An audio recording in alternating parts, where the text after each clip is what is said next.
your blood. You look to your buddies. You look to your friends. There's only a couple guys in the whole world that make me love pro wrestling, and you're one of them. You know, all the bad shit you heard about us, it's all true. But another thing that's true is we love professional wrestling, and that's why we're here.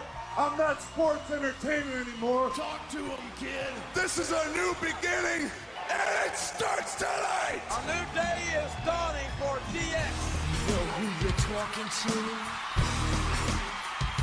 Hey there, X-Pac 12360 fans. Thank you for coming to hang out with us today. We've got an action-packed show coming at you. My name is Christy Olson, and we're going to be breaking down the week's top pro wrestling news headlines. Plus, we have interviews with not one, but two champions. The Grappler, Len Denton, will be joining us, as will Zach Gowen. It's gonna be good, and the gang is all here. Please say hello to Jimbo over there on the couch. What up, everybody? How you doing, Christy? Hey, I'm good. I'm good now that you're here. Oh, stop. And Mark Donica's in the booth. Hey, what Mark. What do, everybody? How are you today? Not bad. How about yourself, Christy? I love it. I love it. I'm good because I'm about to tell you that I'm sitting next to the man, a legend, the one and only Sean X-Pac Waltman. I really hate this. I hate that. I mean, it's great and everything, but I hate the.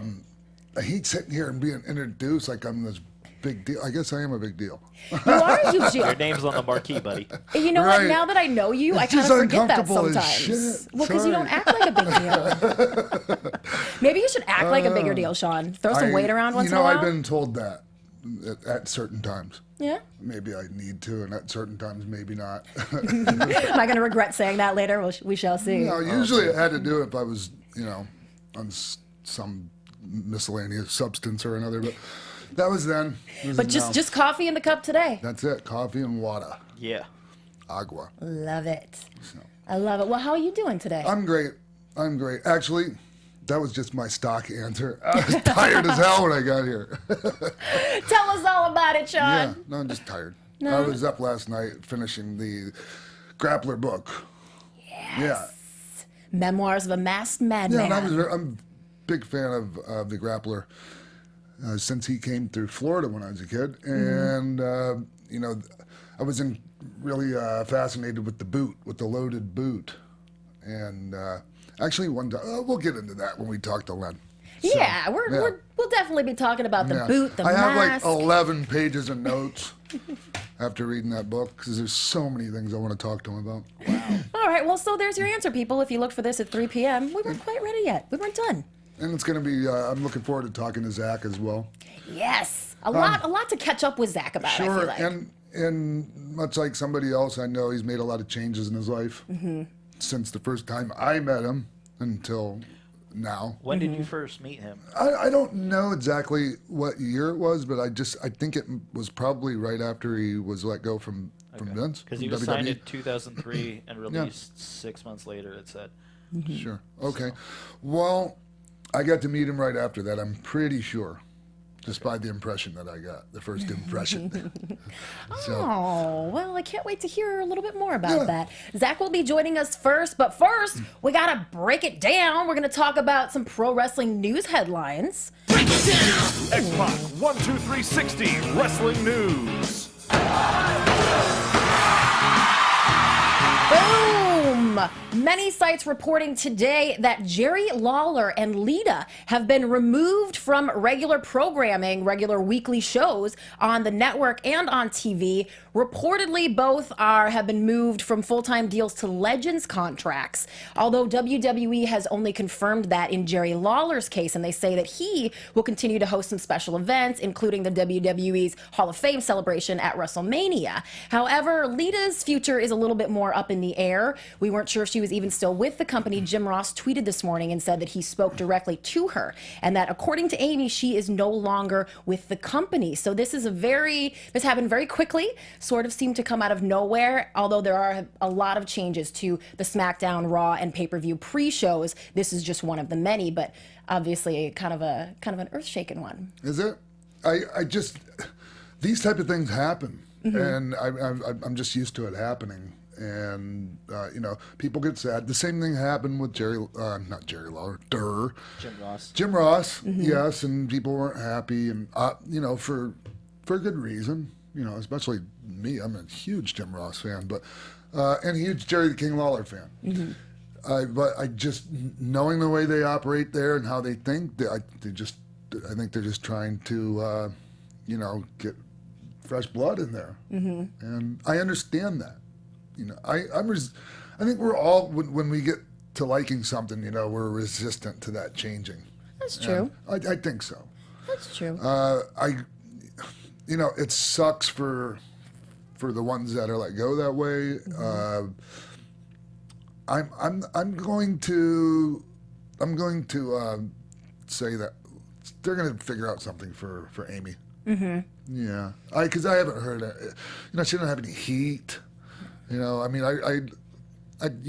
mentioning some tweets about Matt Hardy.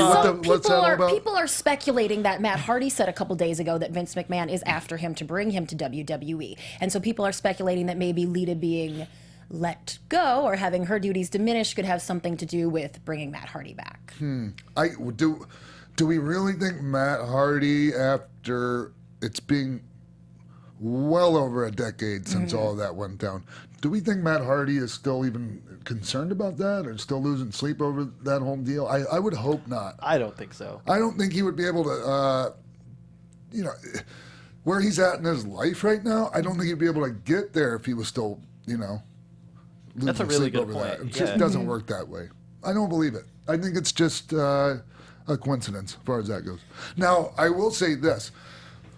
Back when they let Earl Hebner go for, some reason, having to do with selling merchandise or, maybe, I don't know. It was, the accusation was like they were selling bootleg merchandise or something like that. Regardless,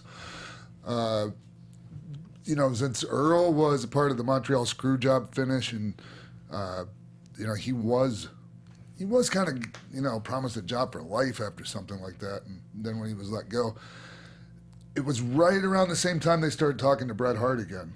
And, as silly as the speculation that, I think is silly about Matt Hardy and the Lita thing, I did go there when it came to Earl and Bret Hart. I did for that.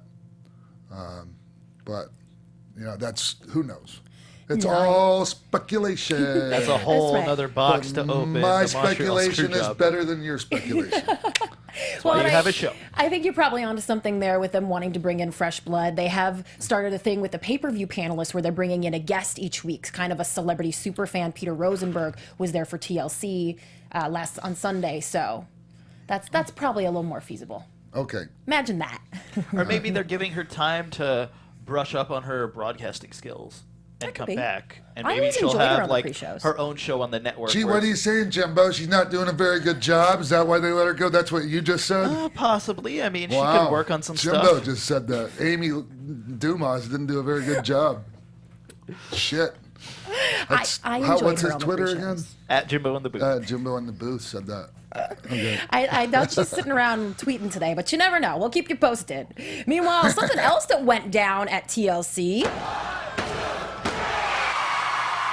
AJ Styles, WWE World Champion AJ Styles, has suffered a reportedly minor injury. He came out on SmackDown last night wearing a boot. Now, this reportedly happened at TLC during his match. Dave Meltzer says when he did the springboard 450 to Ambrose through the table is what did it. And when he came out last night and opened the show, he teased a little bit that he was maybe talking about this rip in his pants that happened at TLC that was also making plenty of headlines, but he was referring to the injury, and James Ellsworth came out and mocked him a little bit. They had this great moment, but there is no reports as to when James Ellsworth will receive his title match against AJ now that AJ is out. Probably just for about a week. He has been pulled from live events, but he says he'll be back soon, so we shall see. The boot is gnarly. Yeah. That's what happens when you have doctors and, trainers and wellness policies. They won't let you wrestle with a boot on like that. I wrestled with one of those just a couple. Well, I didn't wrestle in the ring with it. I took it off when I went to the ring. But now, anyways. when you're the world champion and you want to stay there, maybe you need to reevaluate, the risks you take, even on a pay-per-view. Because, a TLC, Yes. Yeah. it's not a major pay-per-view to me. That's true. I guess, maybe that's not the right way of looking at it. But to me, if I'm going to, pick and choose when I'm going to do something crazy, it might be a SummerSlam, Survivor Series, Royal Rumble, WrestleMania. Imagine that. But, and I get it. It's so ultra competitive.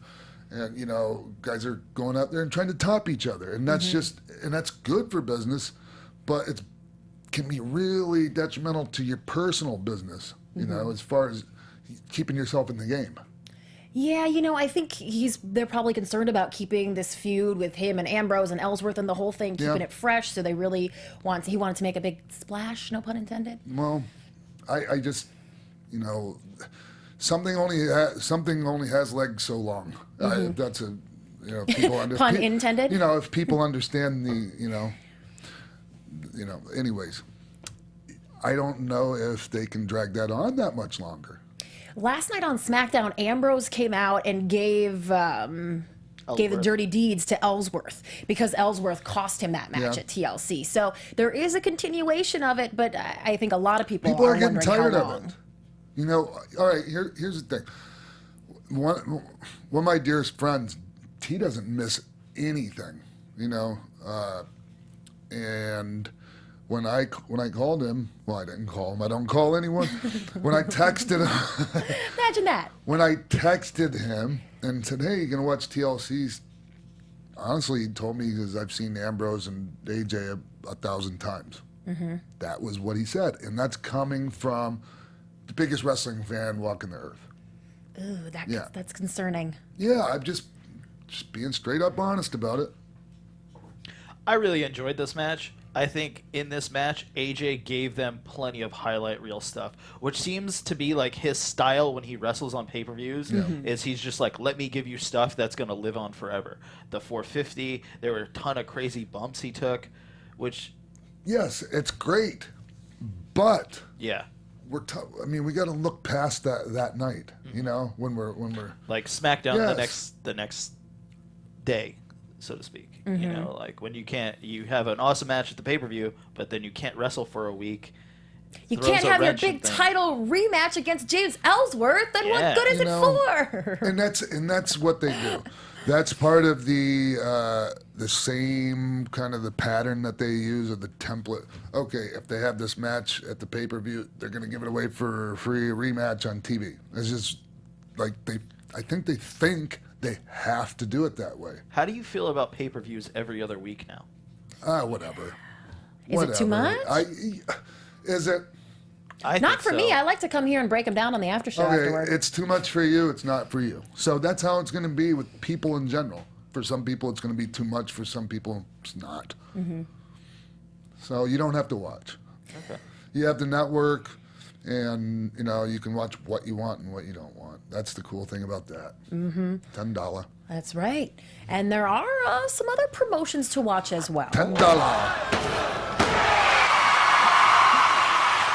Like the very popular Ring of Honor, who DailyWrestlingNews.com is reporting that WWE has plans to raid Ring of Honor's roster. Allegedly, a lot of the contracts, the ROH contracts, are up at the end of this month, December 31st, and WWE is planning to offer some of these guys a little pay increase. They're hoping to lure them away with some big money. We all know that Steve Corino, it has been confirmed that Steve Corino will be training at the Performance Center starting in January when his deal is up with Ring of Honor. So people are putting the pieces together and saying you should probably expect some more Ring of Honor guys to end up at NXT. I have a pretty good idea who I don't expect. The Young Bucks. They just re-signed. Re-signed a multiple year deal with Ring of Honor. Very good for them. Very happy for those guys. I think they've been making the right decisions with their career. Not to go up into the Young Bucks weeds, but... No, that's actually part of my story. Okay. This tells me that Ring of Honor is doing something right. Oh, that's true. And it's just, that's the way it is. You know, they're lower on the food chain. So it's just going to happen. And, you know, Ring of Honor does that to other companies too, you know, or promotions. So it's just how it works. If they're doing good enough to keep their talent, then they're doing good enough to keep their talent, make them happy. And they'll keep the ones that they really, really want to keep. I'm pretty sure. So Ring of Honor will be just fine. They'll be just fine. I'm a big fan of them, actually. I don't watch them that much, but I'm a big fan of the promotion. So I think they're doing a better job than TNA. Do you think that this might cause an issue with now having so many wrestlers and not spots to put them in, or like matches to put them in, or storylines to put them in? Well, like right now, Roderick Strong's in NXT. He's from Ring of Honor. Are they gonna like leave him in NXT for a while and let him marinate there while they bring up like guys like Samoa Joe and Nakamura?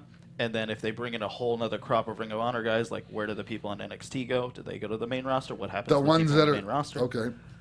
The ones that are ready to go up are going to go up. The ones that aren't are going to stay in NXT. And if they don't, you know, if business doesn't pick up for them, they're probably going to be let go. And if, you know, I guess and then they can go back to Ring of Honor or, yeah, I'm sure, a ton of other places. Or wherever. It's just the way of things. So. Well, I think many people would say that a talent raid did happen earlier this year. A lot of guys from New Japan Pro went over to WWE. Right. That's the cue for the fancy stuff. I'm trying to make my cute segues here, but really this is just about Cody Rhodes joining the Bullet Club. What? That's right. This is big, right? I knew you were going to like this one, Jimbo. So apparently he is the next recruit to join the Renegade New Japan faction. His heel turn at Ring of Honor's Final Battle show was actually executed to set up this whole Bullet Club debut, which will go down on December 10th at NJPW's World Tag League Finals. So look out for him there. You know, Styles, Carl Anderson, Doc Gallows left the Bullet Club earlier this year, and since then they have added Tongaroa, Adam Cole, Adam Page, and Bone Soldier. So Cody will be joining those gentlemen. Okay, cool. That's awesome, right? Yeah, I don't think he needs it. I think he's doing phenomenal right now. But if I guess it works, right? It's probably one of those bucket list things. Or I don't know. Maybe it's. I don't know. I just don't. So I'm a big fan of Cody's. I definitely think for him, he made the right decision. That same decision for a lot of other people, I don't think would have been the right decision, but for him it was. So good, Cody. Good luck with that. I really like this because when AJ Styles was running the Bullet Club, Kenny Omega was in the Bullet Club, and then he took AJ's spot when AJ left. So hopefully, like, this will start something between Cody and Kenny, who could have amazing matches. So hopefully that'll come from this. All right, we shall see, and I will keep you all posted because I am the chief correspondent and managing editor of AfterBuzz TV's Pro Wrestling News Division, and we are going to be right back with Zach Gowen. Stay tuned. What's up, party people? Roxy Stryer here from The Tomorrow Show with Keven Undergaro. We're your twice-weekly broadcast of one man's midlife crisis and the mad millennials in Star Trek uniforms that follow him. And I'm one of those millennials, Lauren Magrasso here. We've had some amazing guests like Russell Simmons, Ileana Douglas, and Craig Gass. Coolio, right? Christian Blatt in the house to tell you to go to thetomorrowshow.com to check us out. We're live every Monday and Thursday from 10 to midnight Eastern. That's thetomorrowshow.com. Be there or be square, whatever that means.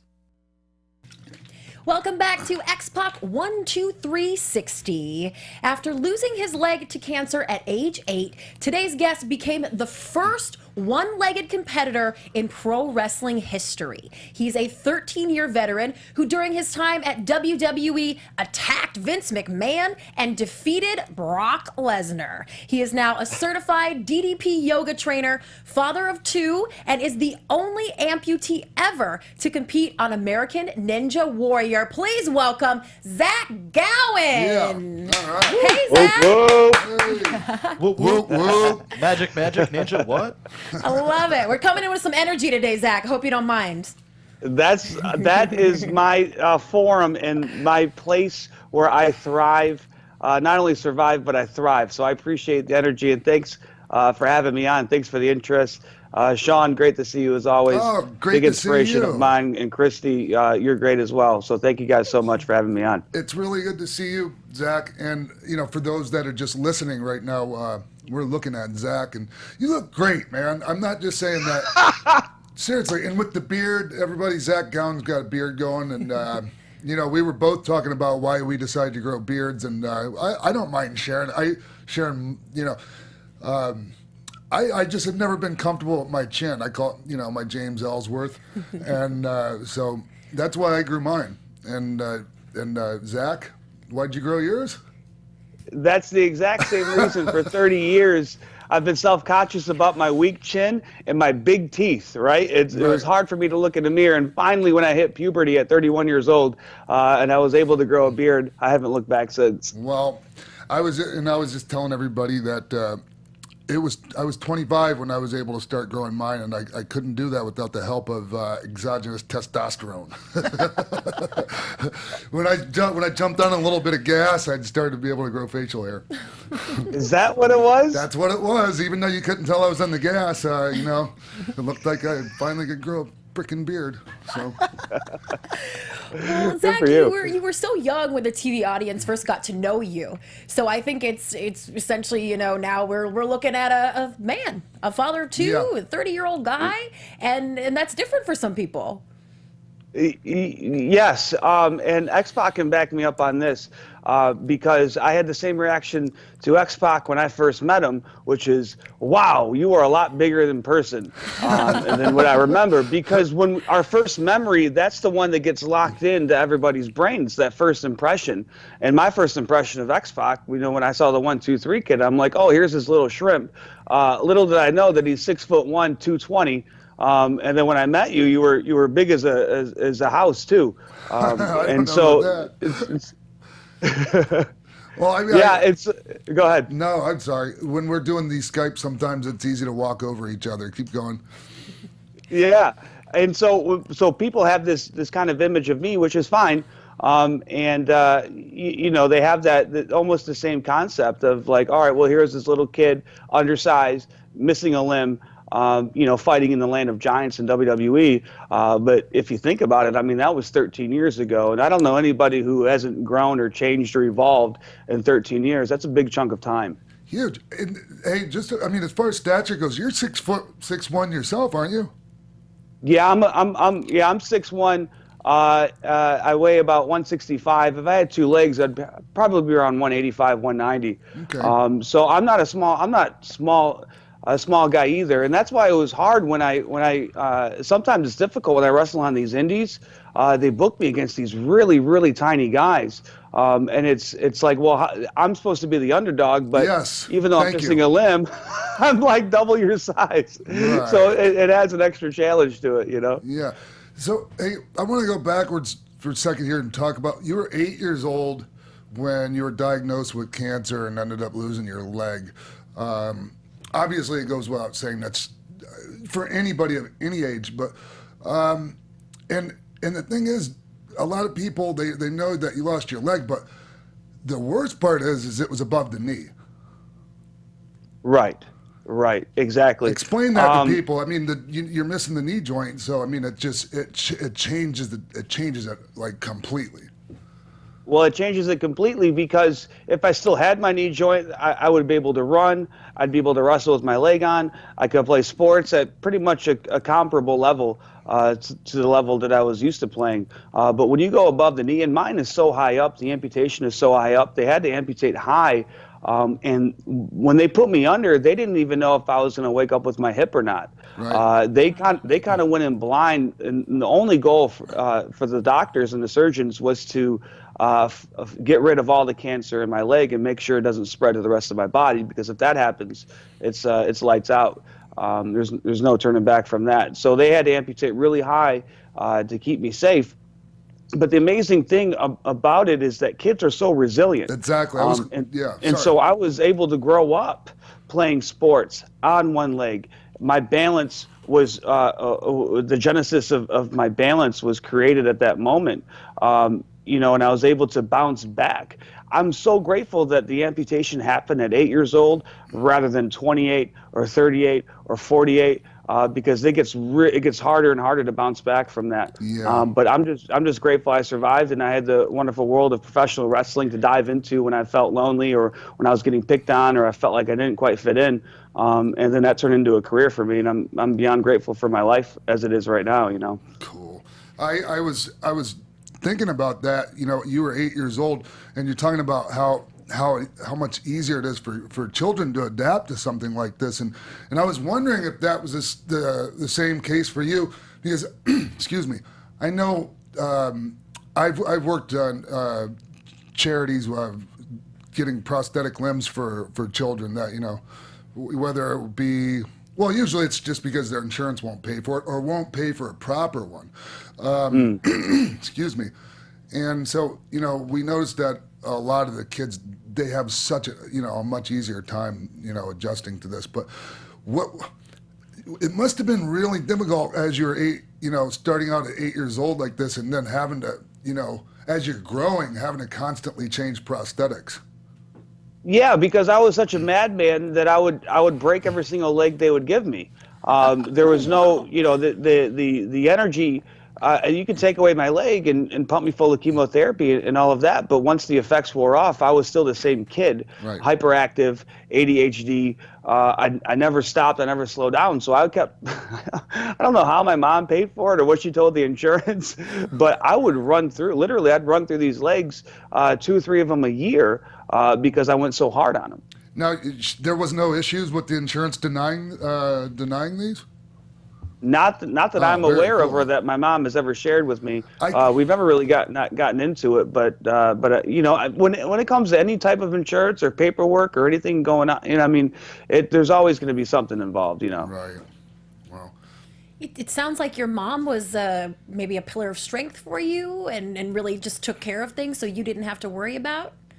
That's my mom. My mom, even to this day, continues to be my hero. If you look at over the course of my life, and there's going to be lots of unique challenges and obstacles that I've had to overcome, but it pales in comparison to my mom's life. My mom's led a much more interesting life than I ever had, and she continues to be a source of inspiration for me. And the thing is, she had to be, because when I was 4 years old, my father took off, never to be seen again until I was 20, when I was on WWE TV, making money. Then he tried to creep back into my life, but so I didn't have that strong foundation or that father figure at home. My mom had to play both roles, and so she's definitely to this day I consider my superhero. And the thing is, when you're a single child, or not even a single child, when you're children of a single parent, and the father is not in the house, you're already at 10 times the risk of, ending up in trouble on drugs, alcohol, all these things. Now you put on top of it, you're, at 8 years old, you get cancer, you lose your leg. How early did the substance abuse become an issue? Were you on opiates from a really young age, Zach? I think when I was younger, going through the chemo and in the pain, when I was in pain and all of that, but there was no abuse. I was too young to really kind of control that stuff. Right. I think you can trace back. Obviously, when it comes to addiction and alcoholism, there's so many moving parts and different components, right? Yes. So there's the genetic component, which I had from my father's side. And then there's the trauma in childhood, which I had. Right. And then, you mix in the ADHD, and they hopped me up on Ritalin from the time I was, 11 years old until I was 18, which is basically speed. Basically, it is. Yeah, it is. Yeah. And for my developing mind, mixed with all those components, up until I was 18, 19 years old on Ritalin every day, it certainly messed with my brain chemistry for sure. And then when I got fired from WWE, I was in such a depression and such a low spot in my life that I searched for relief, because up until that point, wrestling was my drug and that was my escape. And I was like, okay, well, this is my identity. You know, I'm a WWE superstar and I'm making money and I'm on the road and I'm hanging out with my heroes. And this is kind of what my life is. And when that was taken away, I had to reach outside of myself to find some kind of comfort or some kind of peace, just to quiet the noise that was going on in my head. And that's when the opiates and the booze kicked in. I see. Well, when you first, so there was no, as you were getting older and you decided to, when you decided you wanted to be a wrestler, what was it that made you think that you could do it, Zach? What made you're a big inspiration. Oh, cool. Guys like you, Shawn Michaels, the Hardy Boys, and Rey Mysterio, RVD and Sabu. I list as my main inspirations. Guys that were a little smaller in build from the norm, that were doing crazy athletic maneuvers. And I thought to myself, you know, at 14, 15 years old, I'm like, well, I can do all of those maneuvers. Physically, I can do them. You know, I never knew there was a spot for me because of my size. That was always the big handicap in my eyes. It wasn't my leg, it was my size. And then when I saw guys like you and the legends that I just listed, that super inspired me to follow that passion and that dream. Wow. But the thing is you didn't have anybody to follow. I mean, look, all those people, myself included, we have both of our legs, okay? And you don't. I mean, sorry to state the obvious here, but so who was the first person that actually believed in you and said, yeah, we can train you and you know, you can do this? My trainer did. His name is Truth Martini. Yeah, I know Truth. Yeah, you know Truth. Yeah. Most known for his run in Ring of Honor for the past number of years. This guy is a genius when it comes to the art form of professional wrestling, and he saw my athletic ability, my drive, my determination, and my passion for wrestling. Yeah. And he never told me this, but he said the first time that he saw me, he saw dollar signs. And that's not something I really saw in myself really until, you know, recently, to be honest with you. But he saw it before anybody else did, and he's the one who continued to push me, you know, even when, because it was frustrating because I couldn't study any tapes. Because Sure. I had to figure everything out myself. I had to figure out how to move around the ring. I had to figure out how to climb to the top rope. I had to figure out how to do a front bump, how to do a back bump. But the most difficult part for me learning how to be a wrestler was how do we do all of this and have it make sense without the other guy looking stupid. Right. Or the other guy looking weak. Yes. And that was the challenging part. And that's where the art comes in, and that's where the experience comes in. You know, it wasn't until I was 6, 7 years in where it kind of all clicked for me. Like, oh, okay, I get it. I can wrestle anywhere for anybody and put on a believable, entertaining match. Which is why it's almost a little frustrating that my WWE run came so soon. And I don't want to sound ungrateful, but I didn't know what I was doing at the time, and the producers and the WWE office didn't know what they had on their hands either, because, like you said, it's never been done before. Yeah. So we were literally going week to week, throwing stuff at the wall, hoping it stuck. You know, and so it's a little like bittersweet in the sense that I'm so happy that it happened, but it could have been so much more at the same time. Well, Zach, it was, you know, when you get a call from WWE, you don't really tell them, hey, I don't think I'm ready yet. You know, you just go. I mean, I know people that have done that. I'm not going to name any names, but and you know, they realized. Well, actually, you know what? Everything happens how it's supposed to happen, Zach. Hey, you remember when AJ Styles turned on a developmental deal? That's right. Yes. Yeah. Okay. I mean, sometimes it's the right decision. For him, it was. Right. Scott Hall, they originally called him right when he was still working for Vern, and for AWA, and he was like, "Oh, I'm not ready," and he turned it down. So, you know, looking back, he said that was the wrong thing to do, but at the same time, he ended up coming in later and being Razor Ramon, and everything happens how it happens. And here's the thing, Zach. I watched the trailer for your documentary, and it kind of got me up to speed on a few things that I wasn't aware of. But how long, you know, it's well known that you ended up garnering a lot of heat backstage in WWE. How did that end up, coming about? Did you come in with a bad attitude, or did were they just giving you a hard time when you first got there? No, nobody gave me a hard time at all. And as I recall it, all of the consequences or the actions that were taken against me were justified. I was a boy entering a man's world. I was 19 years old. I had, I think, less than 20 matches when I got signed. And I wasn't in a place to truly accept the gift that was being handed to me, and I hadn't worked hard enough to get that gift. And so I came in, I was young, I was stupid. It was too much too soon for me. I couldn't handle it on an emotional and spiritual level. And so I never felt like I fit in. And so historically what I would do if I didn't feel like I fit in, I would try harder to fit in. And I would kind of act out and try to play the part, but I could never get the right combination. And I could never figure out what it was I was supposed to do.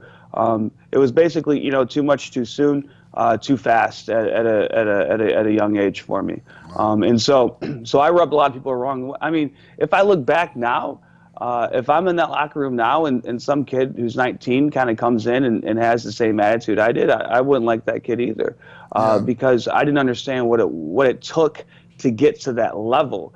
The years of sacrifice, the years of being on the road, trying to juggle relationships with your kids, trying to move forward in your career, and you're just coming out of a boom, right? So in 2000, 2001, when WCW gets bought out, at the end of the hottest period in wrestling history, all of a sudden jobs are limited and the houses are down a little bit. And so it was just a perfect storm for me to walk into, act like a kid, act like an asshole, and then get heat for it and get called out for it.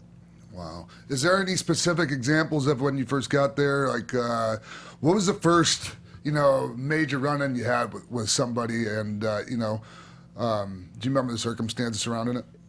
No, there was a lot of little things, and then people would talk. The boys would talk amongst themselves about what I was doing, and then would get back. But it was never to me. It was never directed towards me.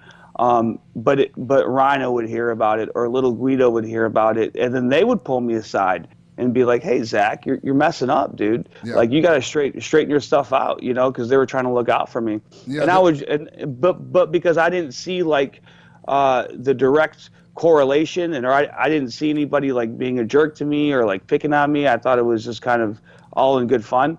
I never changed my behavior, and then it was funny. I can look back and laugh out. I remember I was getting a ton of heat from the office and from the boys and all that. And I'm thinking to myself, how am I going to put this out? How can I alleviate this, right? And so I pull Stevie Richards aside because I know he went through something similar around the same time. And I'm like, "Hey, Stevie, what did you do, man?" And he goes, "All right, well, I moved to Louisville, to OVW, and I started with the classes every single morning, and I essentially worked my way back up and got the respect of the boys back." And I thought, that's a great idea. So I upped and moved to Louisville to alleviate the heat. The problem was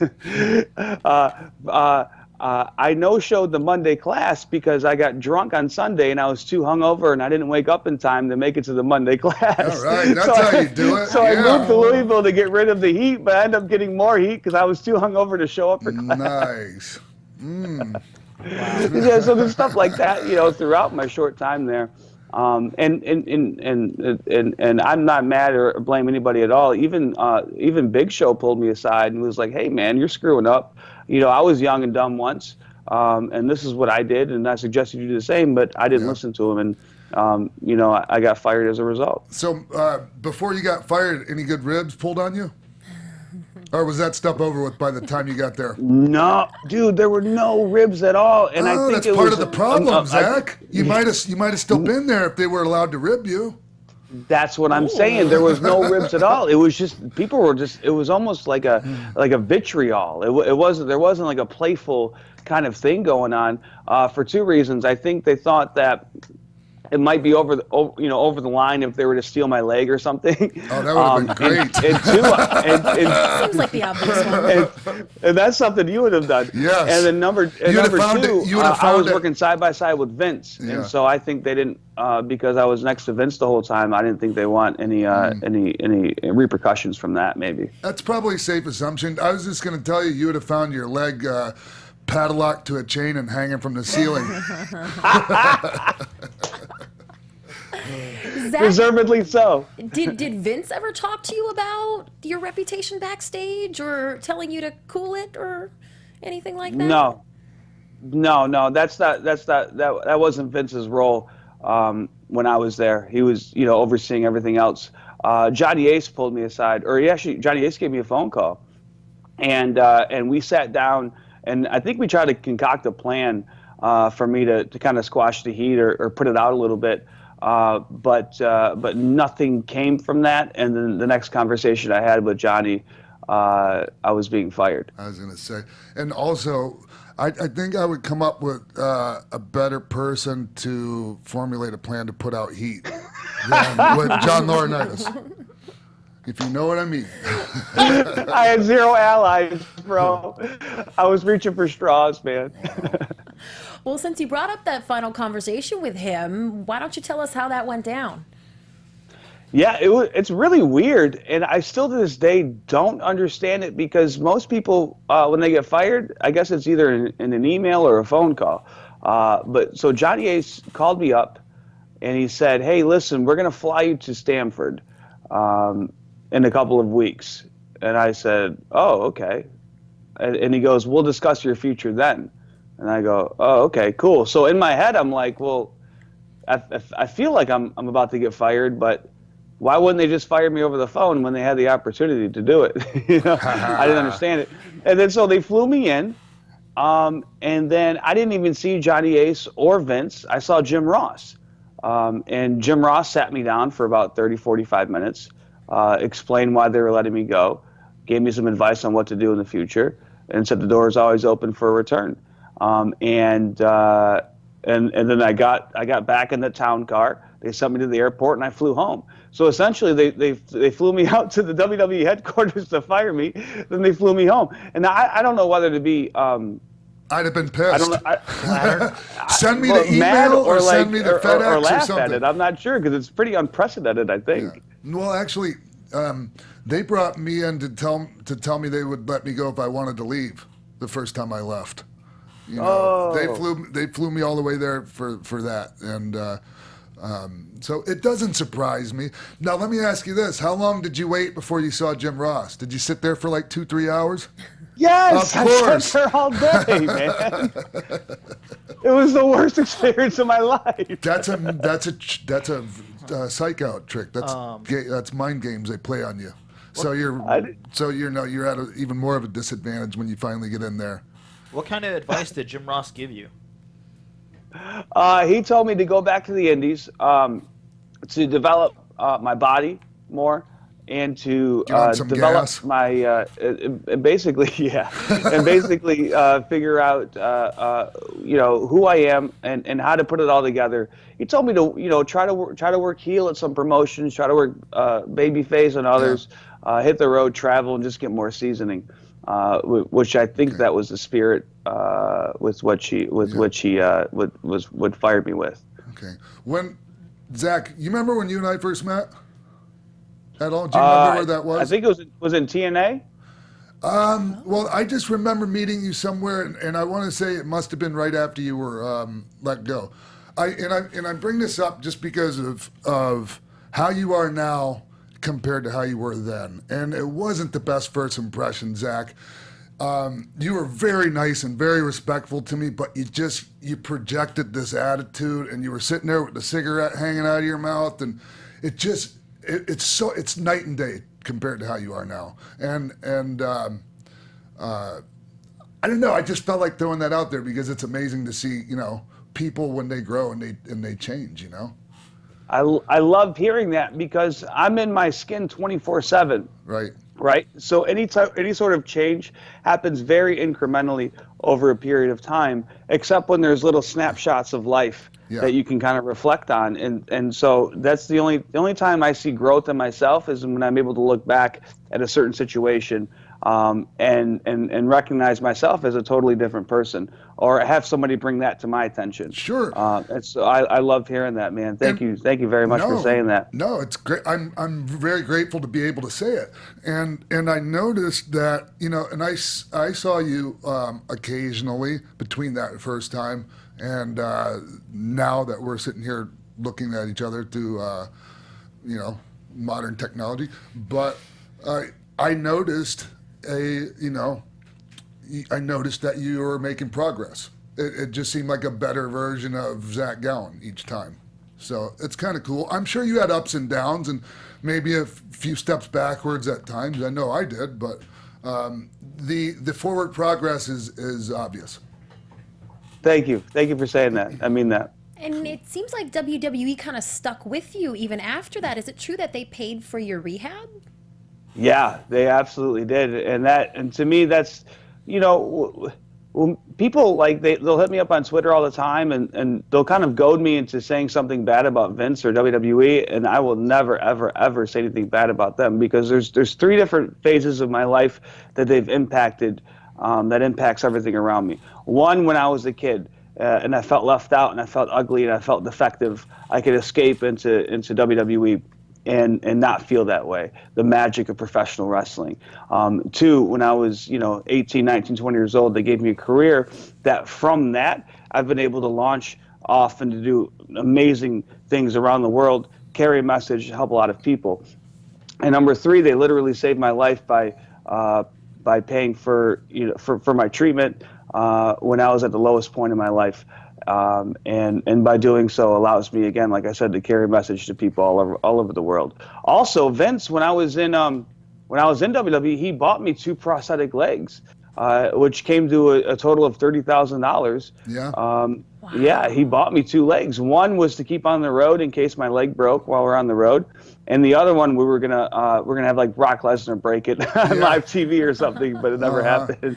But at the end of the day, he bought me 2 prosthetic legs. So I'll never say anything bad about Vince or WWE. They've impacted my family, myself, and the people around me immensely. Yeah, Vince does those type of things, and we were talking to Bob Holly last week, and he gave Bob Holly the race car that he was driving back in the Thurman Sparky Plug days, and nobody knew about that until Bob mentioned it. Nobody really knew about the prosthetic legs he gifted you until you mentioned it. It's not like he's he doesn't do things for a pat on the back, those type of things. So no, cool. You don't hear about it unless somebody talks about it. People want to, but that's the society we live in. People want to harp on the negative, and they want to exploit that and perpetuate the hate. And that's not what I'm about, man. Yeah, Zach, what was it? What was the what made you decide to go to rehab? Well, I was at a certain point where I would, for 2 years before I made that commitment to rehab, I would attempt to stop taking pills and drinking on my own. And the thing about the disease of alcoholism and drug addiction is, for me, it was never ending, and it was never about the pills or drugs, right? So when I stopped taking them, my life got considerably worse. I thought the pills and the booze were the problem, so I'm like, all right, well, let me eliminate this stuff. And my life will get better, but just the opposite happened, right? Yeah. So my life got worse, and then when my life got worse, I picked up again, just to look for some kind of relief, just some ease and comfort. And then when I picked up again, my life got even worse, even more bad. And then I would quit, and then my life would get worse, and so on and so forth. So I just ended up at this point where I didn't care if I lived or died. It got so bad for me that when I would wake up in the morning, I was pissed that I had to face another day. Yeah. And so when you kind of get to that point in life where the reality isn't as it seems. You kind of slip in and out of this madness. It's a very scary place to be because it doesn't matter at that point, Yeah. And so I had some awesome intervention, and then WWE picked up the tab for the rehab. And at the rehab center, the seeds of recovery were planted in me. Now it's totally up to Vince. Will give you an opportunity, right? Yes. Vince will give you an opportunity. He'll pay for your rehab. He'll give you a shot on the roster, whatever it is. But from that point on, it's what you do with it. It's your responsibility. And I'm very grateful to say that for the past six and a half years, I've been clean and sober. That's amazing. Living one day at a time, trying to help the next person in addiction. Wow, man. And so, did it only take one trip to the nut house for you? Yeah. It took man. one, which is incredibly rare. It is. Talk about that. Yeah. I think the latest statistic I heard is that it usually takes the average of 3.5 trips to rehab to get 1 year of sobriety. Yeah. Something like that. And I don't know why it was different for me. I try not to question it. I just try to pay it forward and be of service to myself, my family, my community, and also to the alcoholic and drug addict who's still struggling out there. I'm here to say there's hope and recovery is possible. And even if you're okay, Scott All 12 rehabs, me 3 rehabs. Okay, even if you've been to 3, you've been to 5, 6. Sometimes it's that 7th one, that you're just not ready yet, man. And the thing is, man, we just got to keep people alive until they are ready. I agree with that. Absolutely agree with that. And there's nothing any other human on earth can do to align to dial in that combination to the point where it sticks. Right. Like if I could or you could, we'd be billionaires at this point, and we'd be owning our own island. Yeah. But it's impossible, and really the point of surrender to be able to accept help comes from the pain of consequences. That's and right. Where that pain threshold is different for each person, and sometimes death comes before that pain threshold is met. Which is incredibly sad, which is why we talk about the gift of recovery.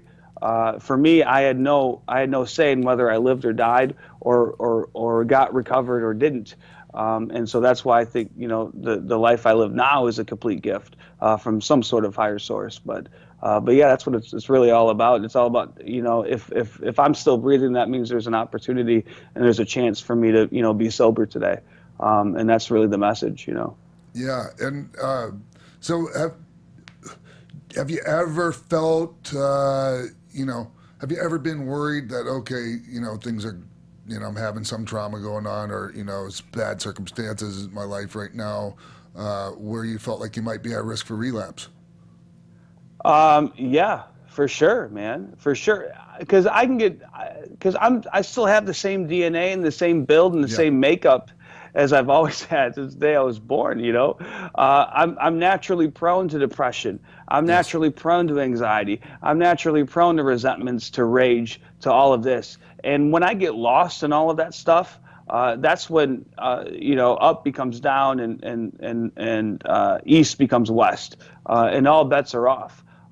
And so that's why it's so important for me that even when my day is going well and I'm connected and I'm firing on all cylinders, it's important for me to keep up my work on a daily basis in the recovery community. Yeah. So I can be plugged into these guys, and I can be of service that way. And so that does 2 things. One, that allows me to help somebody else, and by helping somebody else, ultimately helps me. And that's why it's what they say, one day at a time. Yeah. It's a daily struggle for it, and it's a fight that I'm willing to fight for the rest of my life.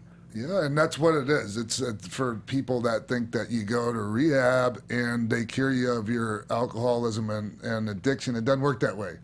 That's what I thought it was. Me too. The first time I went, I was sadly mistaken. I thought, they were going to give me some shot and maybe a few pills, and I would be on my way.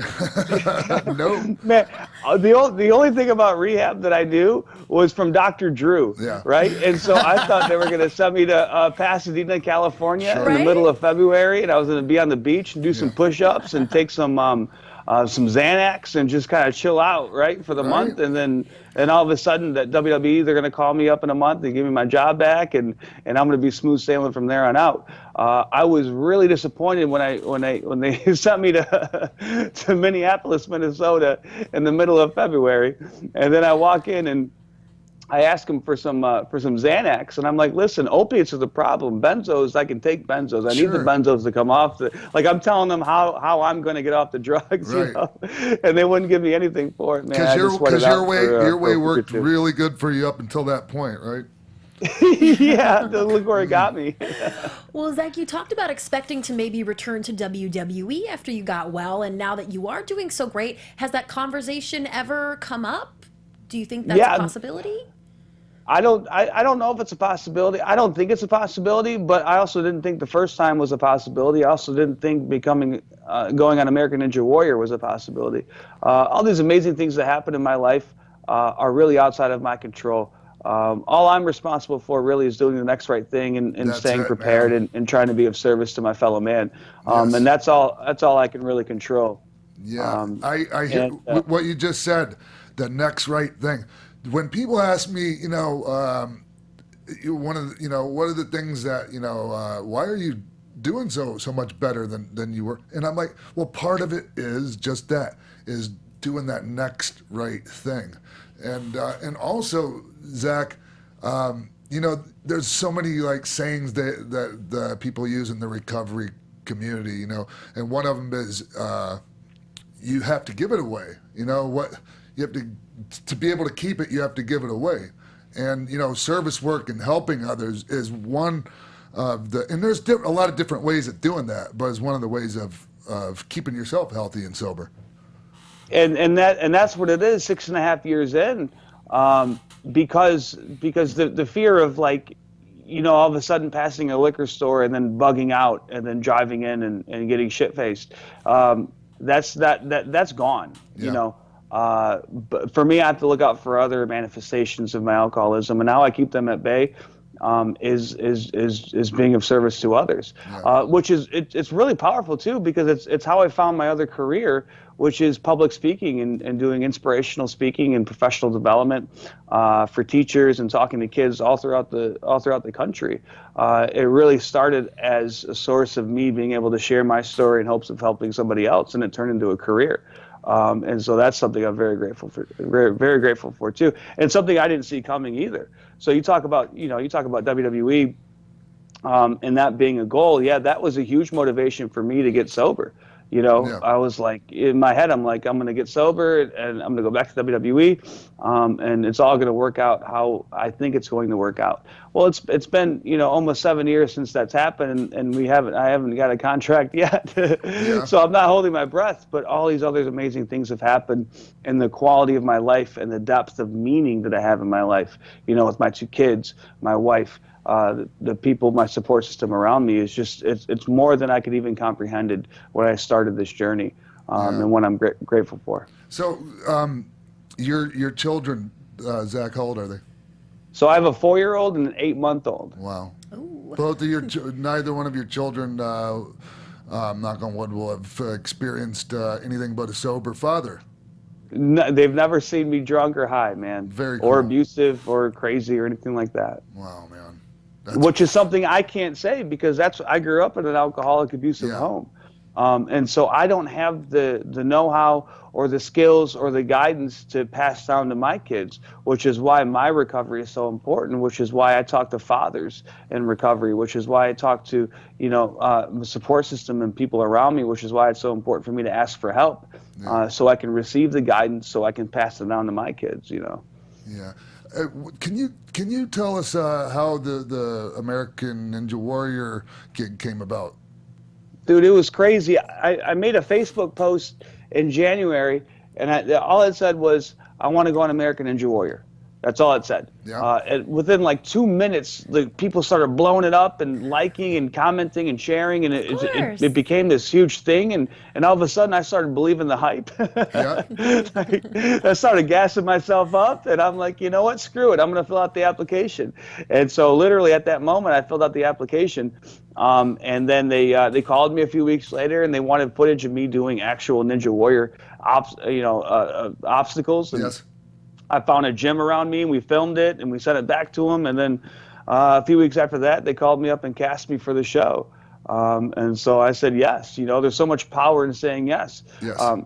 At that point, I was incredibly scared, because I'm like, what if I fall? What if they make fun of me? What if I look stupid? I've never done this before. All of this self-doubt and like the self-pity stuff kind of came about. But in order for me to overcome that, all I have to do is show up and honor my commitments and do the best I can, leave the outcome to whoever's out there. And honestly, it was the best thing that's happened to me this year in terms of exposure, getting eyes on my story, and inspiring others. You know, it's remarkable, really, how the whole thing came about. It is, man. And, you know, you're talking about having doubt, and it just brought up something that my therapist told me last time I saw her a week ago. She, you know, I was talking about, you know, doubting certain things. And even now, even though I'm doing so much better, I still have that doubt. And she told me the voice of doubt is a liar. And it is, man. The voice of doubt is a freaking liar, Zach. That's powerful. Man, it was amazing. It was amazing watching you on there. How did you train for that? Super powerful, man. You know, somebody asked me on Twitter today, they go, how do you deal with the haters? And all I could think of is the haters that I experience on social media are nothing compared to what I tell myself in my head when I reach those low points. Yeah. You know? Yep. It's really it's powerful stuff, man. The voice of doubt is a liar.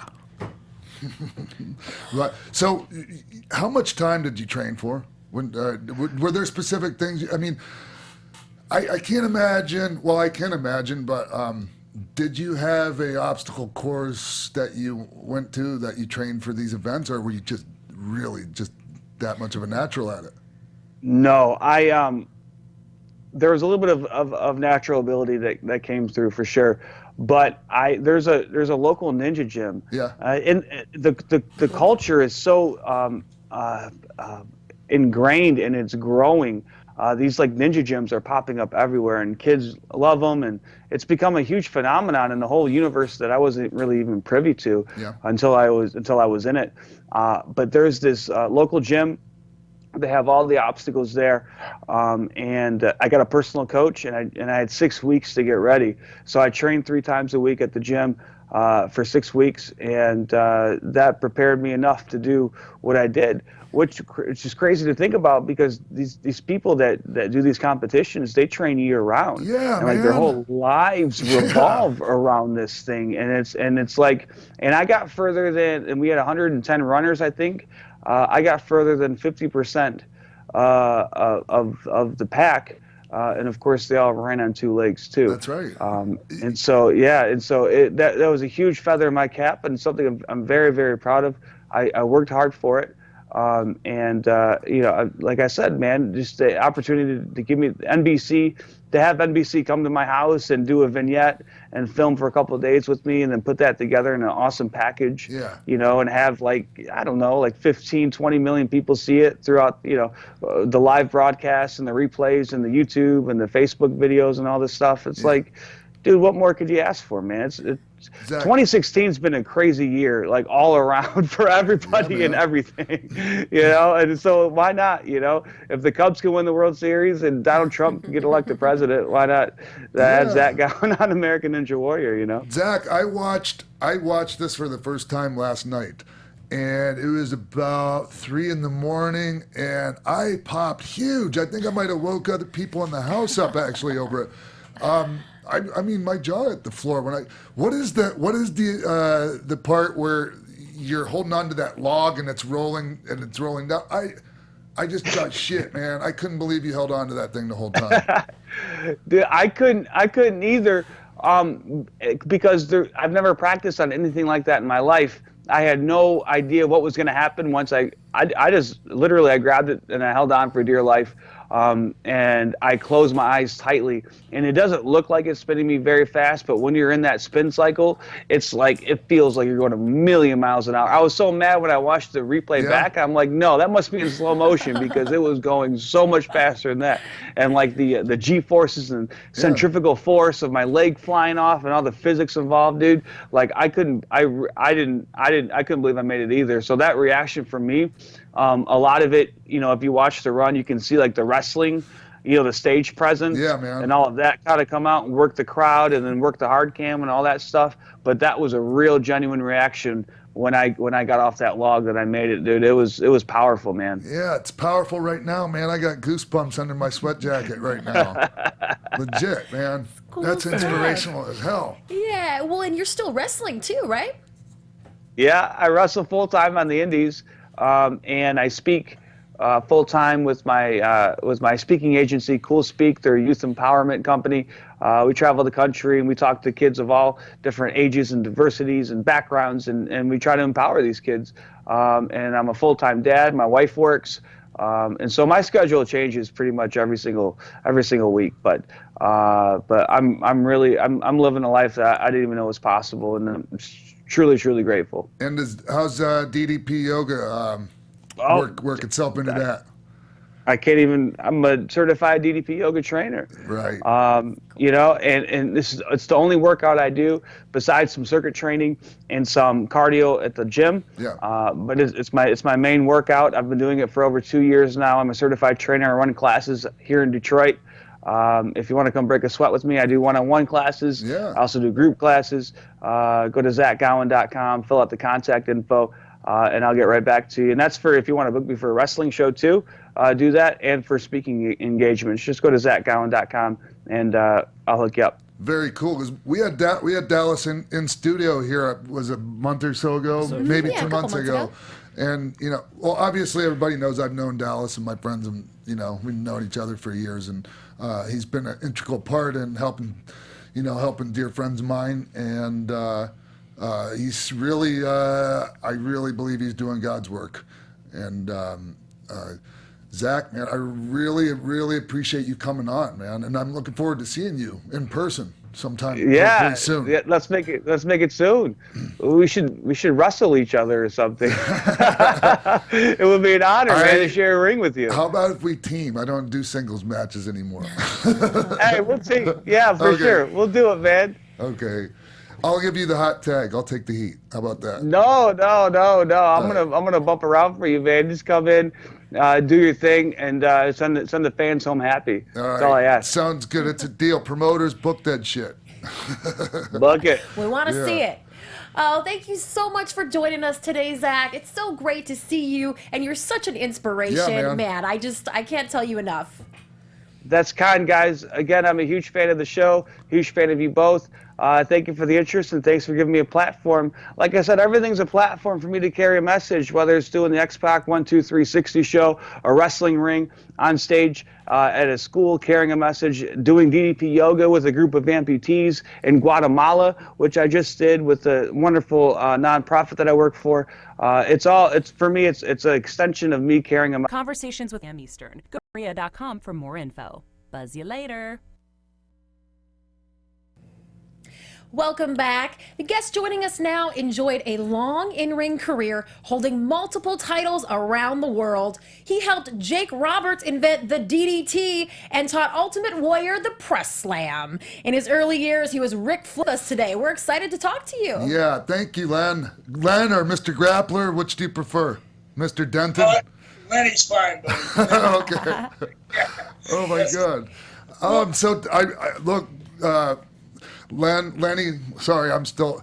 I have so much respect for you. I'm having a hard time even talking to you. The boys, brother.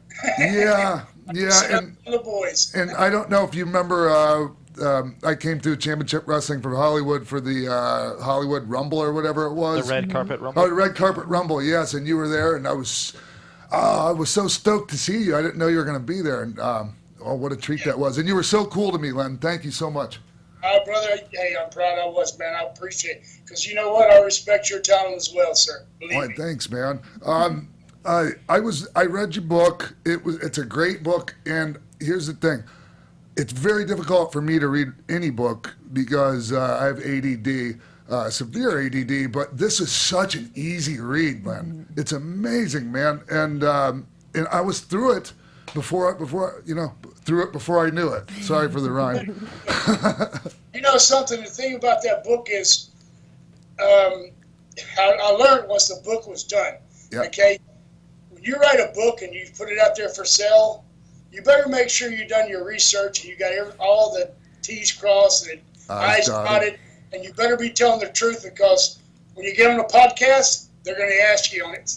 Every one of those stories just about, and you better be dead on with it. And that's what we did. We did the research. A guy helped me write that book. He did the research. He got everything down, because I'm talking stories back, you're talking about 77, 78, 82. Yes.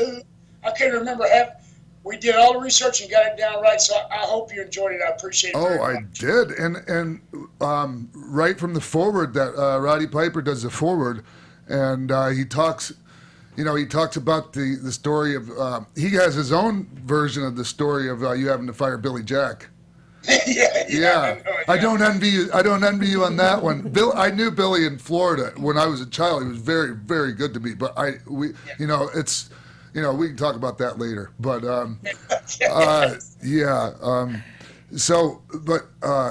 Tiger Conway Jr. or Tiger Conway was I noticed in the beginning of your book you talk about Tiger and how he said you'd make a good wrestler. Well, see, here's what happened there. I'm from Houston, Texas, and here's how it all come to pass. My dad did construction work, right? And he took his buddy, and somehow they met. I don't know exactly how he met Tiger Conway, the senior. Was he he needed like a carport thing built for he has a fencing company. Yep. So he needed stuff to park his trucks under, and my dad decided to do it for him. And in the process, I was out there helping on weekends. Yeah. Not by my choice. Get your ass up and get out there. Okay? So every weekend I had to help him. And then I met Tiger, and he told me about his son, Tiger Jr. Yep. Said, you might, because I was an athlete in high school, and he goes, you might make a good wrestler. I wasn't even interested in it at all. And then once I started talking to him, I got more and more interested in it. And then I tell you what happened. Here's what happened, boss. Sean, we go, so I went and I asked him to train me. Yeah. And for some reason, he goes, well, I don't know, I'll see if I can get around to it. Let me think about it. And so I got bored as any kid, and I went across town where they had those lucha guys, right? Yes. Training. And I was there 2 weeks, and they were ready for me to have a match, and it freaked me out. I'm like, I ain't ready to have a match, man. I've been training 2 weeks, right? Now just to set the stage here, we're talking about you growing up in the Houston area, and so that would make sense that on the other side of town there would be some lucha stuff going on, and there is to this day. Yeah, there's a lot of Mexican people there. So I went. So then I came back and I said, well, I need to call Tiger. I should call Tiger. So I called Tiger and I told him. He got pissed off. Right. Back then they didn't want you going opposition and doing different things. Yep. And he definitely didn't want nobody smarting me up yet. Okay. And so he goes, I tell you what. He tells my dad, meet me at the Coliseum Sunday, and I'm gonna show your son what he don't know.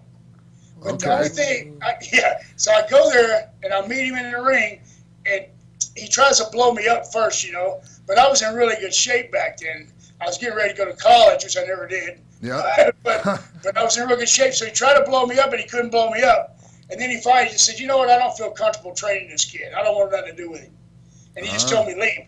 And so then I ended up going to another guy and getting trained. That's why I got addicted to it. Now I got to do it. Yeah. And then it went from there. And Joe, your trainer, his name was Joe Mercer. It sounds like quite the character, man. Man, he was too much. Here's what Joe did, though. Joe says, okay, the first thing you're going to learn is how to build a ring for me. Okay, Pay for the lumber, believe it or not. We had to build the ring for him, so you learn from the ground floor up. That's right. And then once you learn how to take, he started showing you how to take the falls and the bumps and all that, and you finally get to where you're hitting the ropes, and then he would take you down, stretch you and stuff like that, like they did back in the day. They'd stretch you some. Of course. Once you got to a certain point, but it went from the ground floor all the way up. So he would do spot shows with us, and we would drive there. We'd get there early. We'd set the ring up, okay? Then we'd hide in the back like we were a big star. Then we'd come out and wrestle. Yep. And then we'd wait till everybody left. Then we'd unload the ring, load it back up. Sure. We'd meet him back in Houston and put it back in the training center at school, at school. And we drove there and paid our own gas, and we never got a dime. He didn't pay us. He got the whole house. Of course not. You're interning. Anyways. One way to look at it. So, Len, were these shows, would they what they would refer to as like a student show, or were there any actual experienced wrestlers on these shows? No, they were all, they had a couple of guys that had been working a little bit. Yeah. But, and then Joe worked. I had to work with Joe almost every time. Yes. Joe, brother, I swear, Joe, many times I remember him because I was like a white meat baby face, freckle face. Yeah. I weighed 189 pounds, and white meat baby face. And he would yank a handful of hair out of my head. And then it got to a point every time I worked with him, he'd make me get juice. I go, damn, my dusty roads or what? Right. Because he'd like to get that heat and bring them people back. And he was wearing my old ass out, young ass out at the time. Now, hey, looking back on it, could you remember whether you would consider him a decent worker? Was he capable in there? And how was he as a trainer? He was a pretty good trainer. As far as working with him, he wasn't that. He was okay. Now that I look back, back then I didn't know, but now I would go, I got to work with that asshole. It's like pulling teeth. Yeah. But all he really done was he would come out and he'd do a couple moves and he'd just get heat the rest of the match. Beat shit out. You know what I smiled when I read that you started with Gary Young. I knew Gary, and we worked together. We worked together in Dallas at Sportatorium. Oh, is that right? Oh, That's yeah. cool. Gary, we started together and we went to the first territory together, Amarillo. Yeah. Yeah, they liked Gary, but I was too small, so they fired me. Yeah, Art Nelson was the booker there. Art Nelson, Yeah. He stretched the shit out of me. Yeah. You know what he did? I was supposed to wrestle Sputnik Monroe in Hereford, Texas, and they wouldn't put me on TV. They said I was too small, and so they wrestled. TV was our first show, so they let Gary wrestle. He's working with Abdullah the Butcher, okay? Yeah. And so he comes over to me. He goes, "Hey, Lenny, I got Abdullah." I go, "No shit." He goes, "Yeah." He goes, "They're gonna get some juice on me." I go, "Wait a minute, bro. You know we're trained. Are you doing it or are you letting Abby?" He goes, "No, they're more experienced." I said, "Look at that son of a bitch's hand over there." I go, "You want him to cut?" He goes, "Brother, he laid him from ear to ear." Of course. So yeah. Of course. I mean, I knew it was coming. Yeah. Yeah, and I mean that. Unfortunately, it's been done as a rib to people at times, which is bullcrap. I'm trying to. Hey, Lenny, if you hear me say something like bullcrap, it's because I'm trying to watch the cussing on the show here. I'm We're just working on it. It's not. No, we're not. We don't have a policy against it. It's just I'm trying to be mindful of because I have such a bad mouth. But you can let it fly. You're a wrestler. You can let it fly all you want though. So where were we? Oh, we were talking about somebody getting color on you instead of getting it yourself. Is that something that you're like I put my life in your hands, we have this like mutual respect, like why would you do that to me kind of thing? Yeah, exactly like that. It's like, okay, if you're a professional, you wouldn't ask somebody else to do it, okay? Yeah. But he was a rookie, and so I got you covered, kid. I'll take care of you. And then he does it overboard it just for the hell of it, for a rib. So you go back and laugh his ass off to the old timers, you know what I mean? Yeah. That's the kind of stuff he done, yeah. So you talk about Abby and how he gave you some really good advice when Art Nelson was giving you basically leading you towards the door. Yeah, oh yeah, he goes, see, we went to, the last show I went to, I was going to tell you about Hereford real quick. Okay, yeah. Hereford, I was supposed to wrestle Sputnik Monroe, and he didn't show up, he got drunk. Yeah. And so they put me against Art Nelson, and he goes, "We're going 20 minutes through, kid." And I'm telling you right now, Sean, I didn't get off the mat until the finish. Nice. I was on my stomach for 20 minutes. He wouldn't let me up. He kept cross-facing me and doing all kinds of shit. I said, "Well, what?" Like it wasn't tough, and it wasn't bad enough to just fire my ass. You know, you had to make an ass out of me too. Looking back on it, was that? Do you think he was doing you a favor, or was he just an asshole? Yeah, you know what? I just think he's like this right here. I was some kid that come in there, and he's saying, why does this guy think he deserves to be in pro wrestling? Sure. First of all, he don't look the part yet. He's not big enough, and he ain't qualified. So they try to weed them guys out. If I would have bitched and complained and cried about it, I probably never would have got booked again. But I just took it, and they said, okay, so long, fine. You start to make your grade, and you get on up there, and they help you. Right. But then my last show in Amarillo was in Albuquerque, New Mexico, and I had Abdullah rode with me. Right, this is where he helped me out. So he's in the back, laying in the back seat, and I'm driving like a chauffeur. Yeah, champ. He goes like this. He goes, hey, baby, hey. He goes, he didn't tip either. He goes, hey, baby, hey, baby. He goes, when we get to Tucumcari, about halfway, wake me up for the buffet. Yeah. Holy of shit. course. So I'm driving, and I'm not kidding you, man. 5 miles before we get to town, all of a sudden he wakes up. He taps me. It's right up here in the next section. He knew exactly. Yeah, it's buffet. This buffet radar went off. So we get on into Albuquerque. On the way back, we're almost back to Amarillo, and this is my last night, and I blow the engine up my car. Okay, so I had to limp it in like that. We get in, I drop Abby off, and he goes, hey, kid, I know you feel bad. You got your notice and all that. He says, here's what you should do. He said, take a letter and write it to Dory Funk Jr., the owner of the Amarillo territory, and thank you very, very much for giving you a try. If there's any way possible he could help you in any way, get your phone number, address, all that, and sign it. Seal it and give it to Art Nelson. Make sure you seal it, because don't give it to him. He'll throw it away if he reads and sees what you're doing. And sign it to Dory Funk Jr., and I did.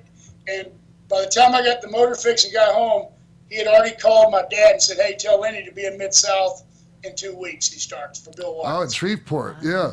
Yeah, so thank God. So if it wouldn't have been for Abby to tell me to do that, I probably would have never got another booking. I don't know. Yeah. And you didn't spend too long. You didn't spend too much time in Mid-South. It was called Tri-State at the time. It hadn't become Mid-South yet. I was here 8 months, and then Watts came to me and goes, look, you're getting better and everything, and you can go where you want to go. He said, I can get you booked in any territory you want, kid. I know everybody. Yeah. I said, I want to go to Portland. He goes, everywhere but there. He said, everybody wants to go there. Yeah, right. Because of short trips. So I went to Florida. That's where I went to work for Eddie Graham. Yeah, and how long? I was noticing you didn't stick around Florida too long the first time. No, that was about 8 months or two. Then what happened is they sent me to where was it? They sent you to Charlotte, didn't they?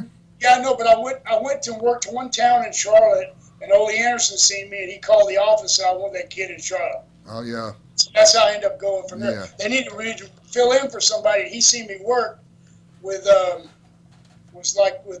can't think of the guy, Rudy K. You ever heard of him? No, I've heard of him, but I'm not familiar with Rudy K. Yeah, I remember we went to a draw, and then when I come to the back, Odie said, you want to work for Charlotte office? I said, hell yeah. Because they were doing good, right? He said, I'll get you down here. So he did. I thought he was kidding. He called him 2 weeks later. I was in Charlotte. Yeah, but were you around, when you were in Florida, were you around Eddie Graham enough to give me an idea of what he was like to you? What your impression of Eddie? I wasn't really that much, but I'll tell you where I made a big mistake. I was there, and I remember I was only 18 years old at the time, but I was getting bigger, right? And he comes up to me in Orlando, and he puts his arm around me, and it kind of shocked me. Because, here's what's Eddie Graham talking to me for. He goes, hey, kid, listen, I want you to go to the snake pit, in the office there in Tampa. Yeah. He said, I want you to start working out with Hiro Shima. Oh, yeah. Hiro Matsuda. Matsuda. Start working out with Hiro. He goes, and then if you get good enough, I'm gonna get you a break. And he says, but you need to learn how to do the amateur this and that. And I looked at Eddie like an idiot, okay? And I went, sir, you know what? I know all I want to know about that amateur shit. I want to know how to work. He just looked at me and shook his head and walked off. Oh no! So you never went to the sportatorium and trained with Hiro? No. That's right, thank God. I'll be darned. Well, we can talk about the sportatorium in a little while, because in your book, you talk about the Portland Sports Arena when you finally got there, and And I wanted to compare that with the Dallas Sportatorium and the Tampa Sportatoriums, all three fine venues. Very nice venues. It's the first time because I came from Mid-South and I was in Dallas and working the Cotton Bowl, working at Texas Stadium, all that stuff, right? Yeah. And I said, "Where's y'all's big show?" They go, "Here, the Portland Sports Arena." I said, "This is an ex-bowling alley. Yeah. This is your big show?" Yeah. I said, "Oh shit, are you kidding me?" Look good on TV, Len. And so then I go, but then after I got here, man, it's such a legendary place. It's so many guys that went through there. I really loved working there. I really did. I enjoyed it. But going back, sometimes I skip around a lot because of my ADD. But going back, the thing about in your book that I got a huge kick out of is how you kept going back to the fact that Ole's such an asshole. Yeah, he is. I'm a big Ole Anderson fan, but as a human being, he's a miserable prick. Oh, no, he did. Here's what Ole did to me one time. I'll give you a story. I got along with Ole, too, and I learned a lot about working from Ole. Yeah. He's really good at working, and it's really helpful. But sometimes he's just a dick. It's like I was in Marietta, Georgia, and I'm working with Rick Martel. He's a great worker. We're on like third match. And so back then, you're not supposed to go out of the ring the first, not unless it's semi, or they call it, and then the main event. Yep. So him and Hanson are on top in the main event. So I go out there with Martel. We got carried away, got out on the floor. We're ass bumping each other on chairs and all kinds of shit. And they got the crowd going crazy. When I come back, I cut the corner of the dressing room. Ole catches me by the throat and slams me against the wall. So, "You stupid son of a bitch, what are we going to do now? How are we going to follow that?" So I'm just like, Ole. Finally gave him a stop. I'm sorry. So if you do that again, your ass is fired, kid. You know you're not supposed to go out there. I'm sorry. I was trying to have a good match. I got past that. The next week, they do a thing. Him and Hanson are in the main event again. Yeah. Yeah, some kind of hot finish. And I'm standing in the back watching how you watch the boys. I know it's going to be a hot finish to make sure, unless you got to go help or something or try to get them back to the dressing room. I'm standing back there like this, and I see a guy with his motorcycle helmet running wide open behind Ole, fixing to bust him in the head. Ole's looking right in my eyes. I didn't say a word. I just stared at him. Yeah. Dog shit out. He went down to one knee, got back up. When he got back to the dressing room, he's sitting across from me. He goes, "You seen him, didn't you, you asshole?" Yeah, hell yeah. I didn't see him, brother. I didn't see him. I'd have done the same thing. I don't know. Maybe not, but I'd like to think I would have let him get it. That guy knocked the hell out of me, man. Oh, that's great. Oh, crap. Oh, there I go with the craps again. Go ahead. Well, I love the story where you took a fan out for rushing the ring from the book. I missed that one. And the promoter ended up having to pay $150,000. Oh, that was Charlie Blanchard, and yeah. What happened was we were in Corpus Christi, Texas, and we used to always watch each other's back. So me and Grappler 2 were standing out there. Our match is over, and Tully's doing the main event, and he comes toward the back, and it's in the winter, and this big tall Mexican guy he's giving Tully all kinds of bullshit. He's all up in his face. He's spitting on him. He's saying, "Your mama's this and that, just carried away. And so they're like, so I see it's getting really heavy. So I said, "Tony, let's go out there and get Tully back, man, before something happens, So, he can handle his own, but we just want to watch his back. So we go out there. As soon as Tully sees us come out there, he takes a poke at the guy. Oh, he grows a set. The guy ducks, right? It goes down his hands and knees, and Tully yanks his big coat over his head. And so I had that big old thick boot, right? Yeah. I shoved Tully out of the way, and I just kicked him in the face. And when I kicked him, boss, with that big boot, it split his lip from here all the way up to his eye. Oh, damn. Knocked his ass right out. He's laying out there flat on his back. So I grabbed Tully and said, let's go. We go in Texas, they paid every night, paid cash, right? Right. I'm waiting in line to get my cash and everything, and I get paid, and all right, let's go, brother. We get ready to go. I open the door like that, and the medics, he was still laying on the floor with medics around him. I'm like, holy shit. I'm about to kill this guy. Well, let's get out of here. Let's get out of Corpus Christi, man. So we took off. So about 2 weeks later, man, the office got a thing from the mail and said the guy was suing him for $150,000 back then. Yeah. And then Tully's pissed at me. He goes, look what he thought Tully did it, right? Because last thing the guy seen was when Tully took a swing at him, right? And so finally, somehow they got it turned around and stooged me off and sent I got the big thing in the mail at my house. And I was on the road, and my dad said, Lenny, you got a thing here.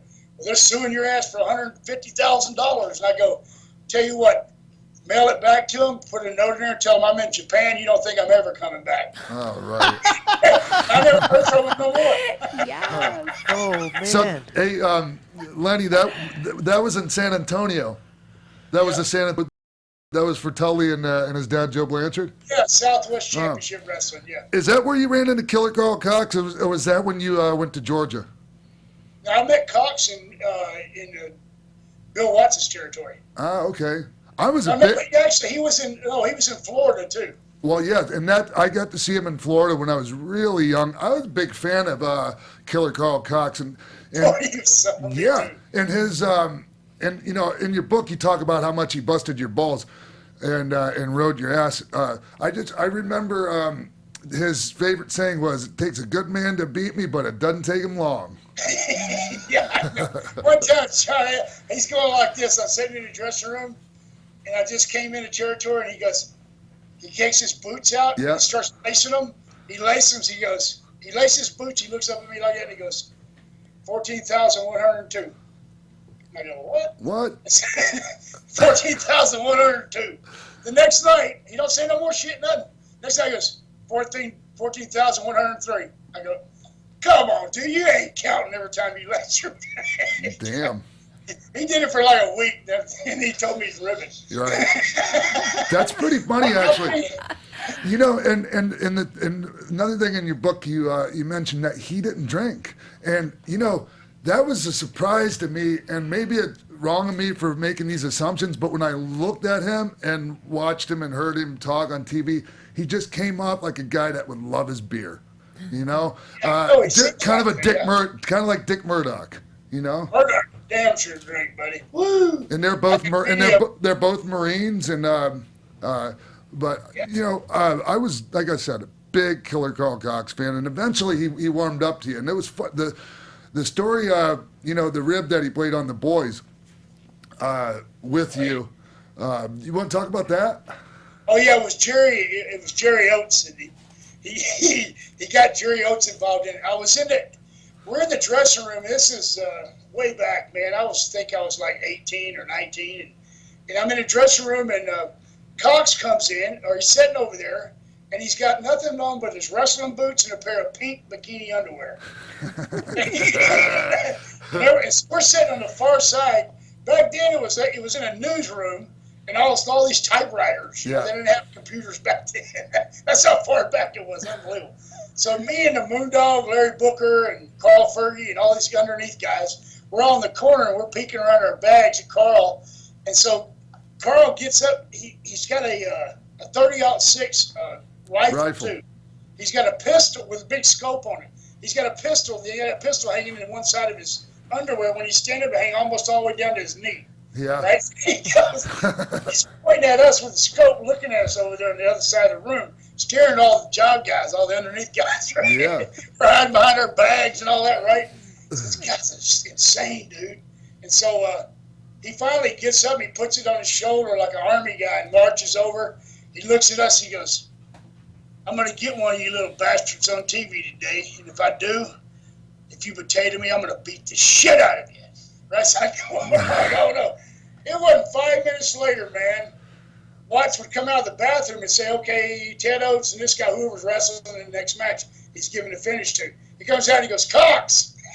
And everybody like cinched up, like, oh no. He goes, Denton! Oh, almost shit. And they go, he's going to kill you. Larry Booker goes, he's going to kill you, brother. I go, man, shut the fuck up, dude. So I go in there, and Cox looks at me and goes like this, and I'm scared as hell. Cox looks at me and he goes, hey, them guys are scared as hell of me, aren't they? He says, yes, sir.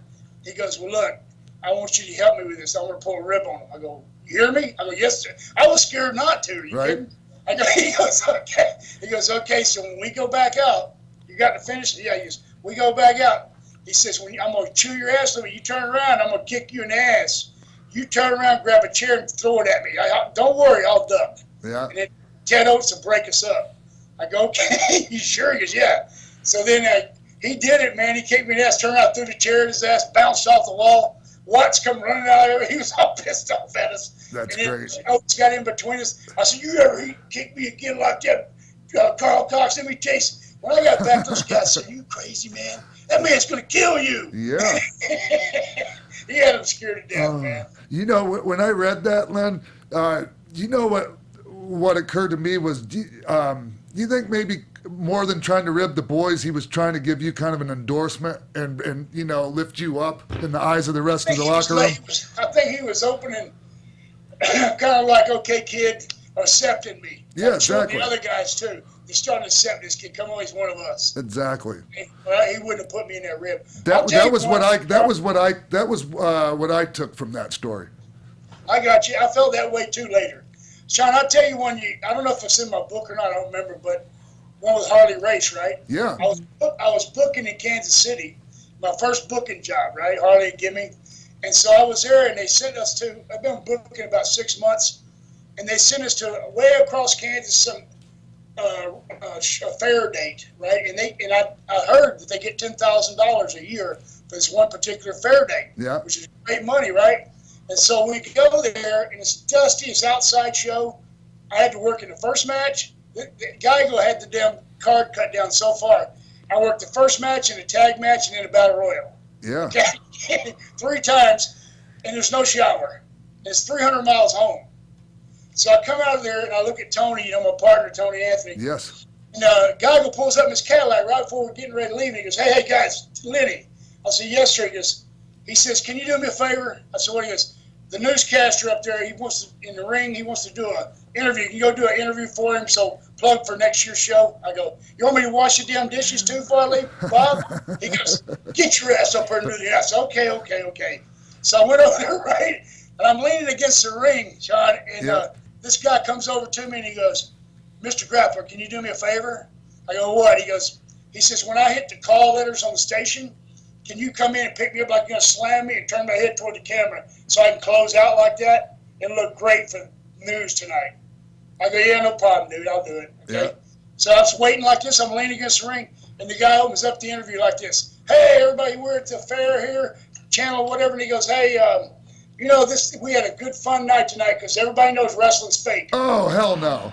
First thing he says out of his mouth. And he goes, all the fans had fun because they enjoyed all the fake wrestling. The wrestlers were in here playing around with each other, having laughs, having a good time. I tapped Tony. I said, what's this bullshit, buddy? So the guy hit the call letters. I went in and belly backed him right on his damn head and knocked him out. Nice. I grabbed him and I slapped as hard as I could. And I grabbed the mic and said, what'd you call wrestling, son? And he got doing the crappie, right? And I said, let's go. Let's get out of here, Tony. I'm all bragging, happy, right? We get in the car. We go get our beer. We're heading down the highway. And I'm drinking. I got to about the 3rd beer, and it dawned on me. I got to be at the office in the morning, and Harley's going to be there. And I probably just lost next year's fair day.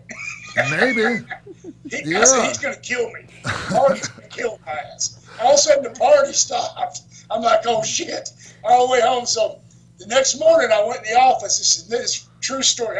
Next morning, I went in the office, and I knew I had my office door just cracked a little bit, right?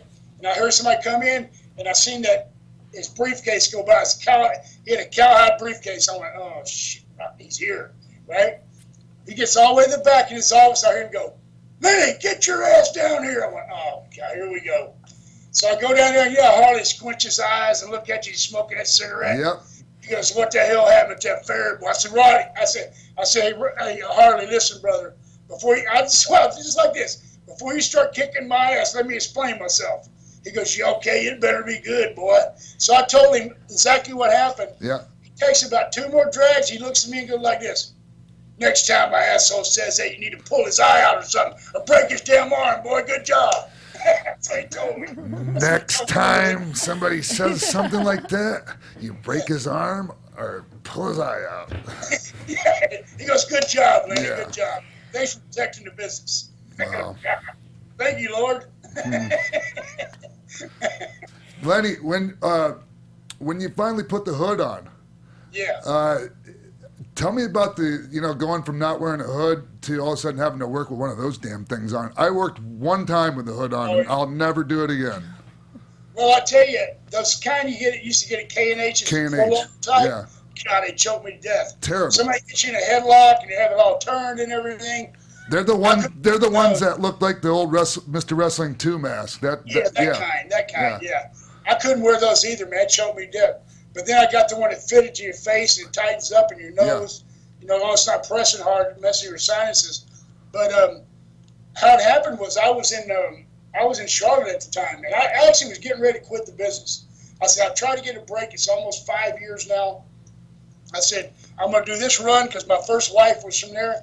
I was letting her visit her folks. I said, I'll probably be here 8 months, maybe a year. Yeah. Then I'm going home back to Texas, and I'm just going to get a job.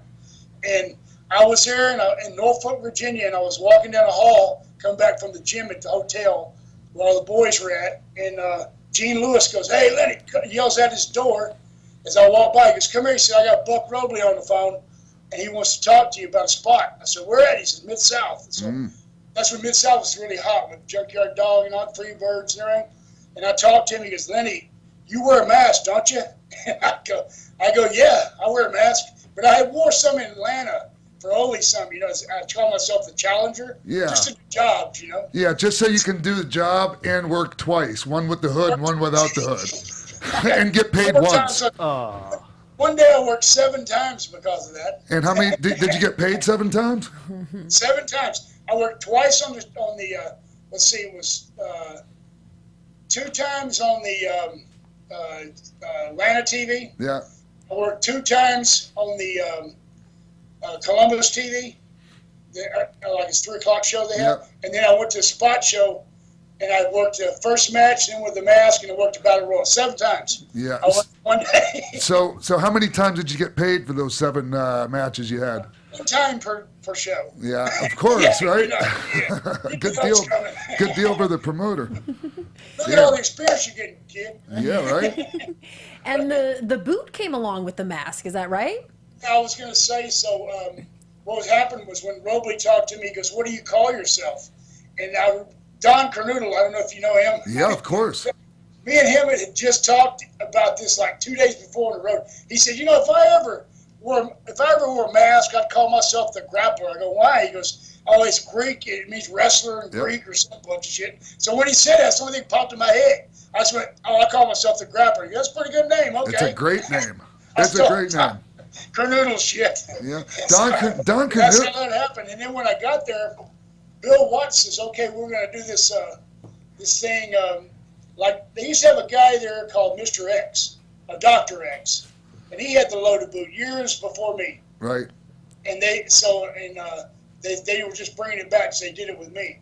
But I was telling guys the other day, I remember I'd been there about 2 months, and we're in Shreveport, Louisiana, and Bill Watts flies in on his charter plane, his own private plane, and he's down in Shreveport. He's sitting on the end of the stage down there. There's a stage between the good guys on one side, heels on the other. Yeah.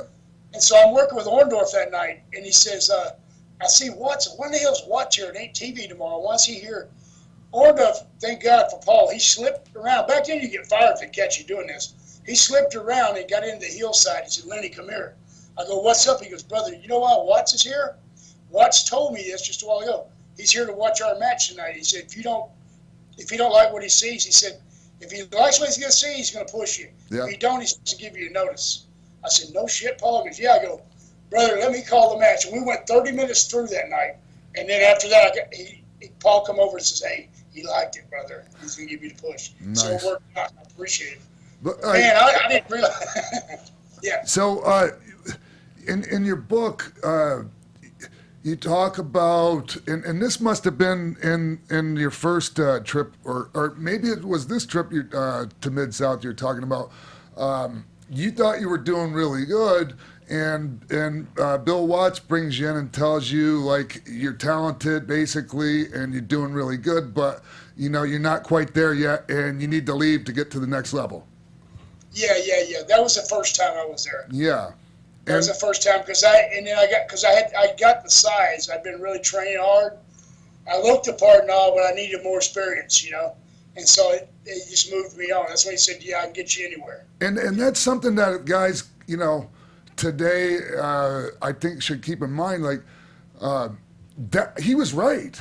If Lenny, if you didn't leave, like the people would they would remember you as the guy that was jerking the curtain or putting guys over on TV or losing every night.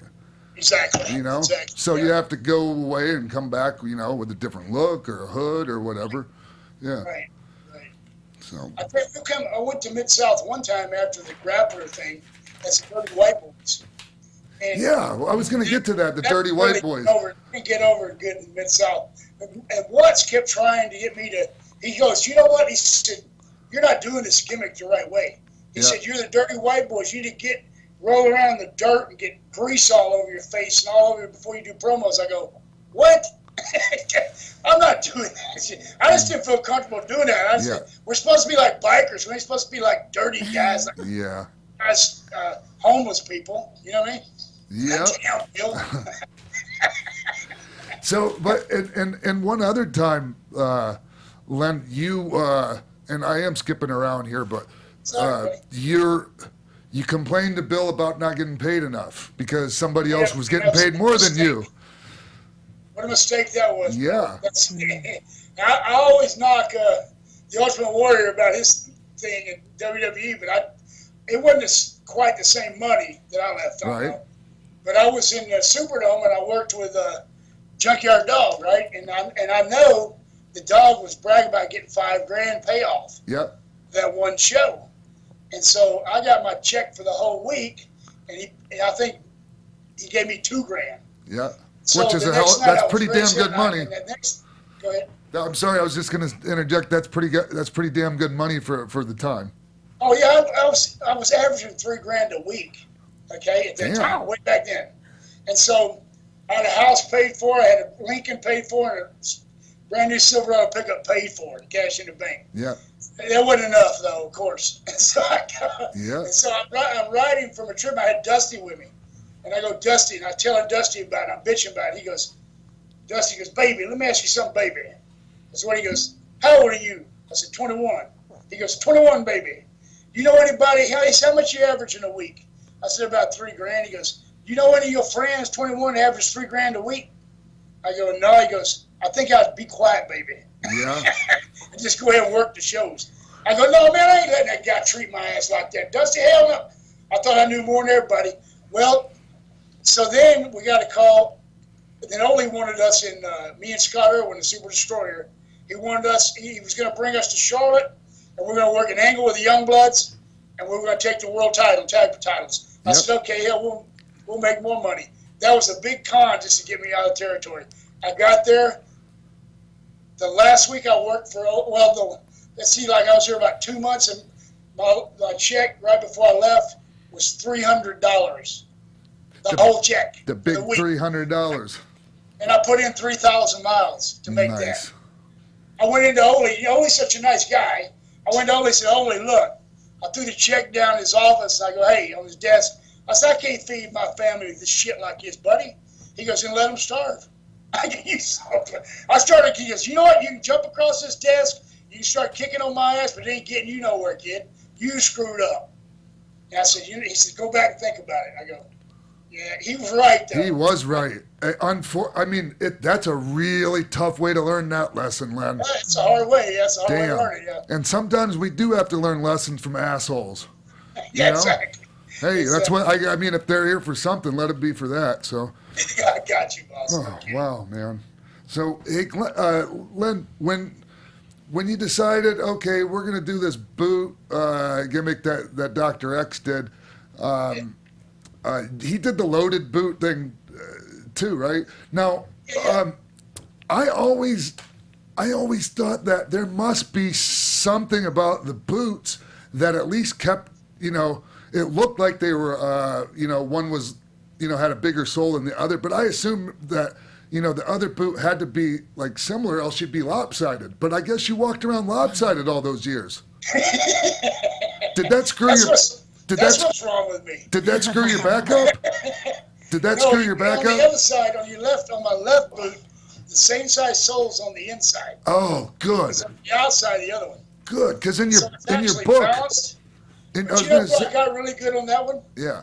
I got let's see, hell was his name? Not Eddie Guerrero.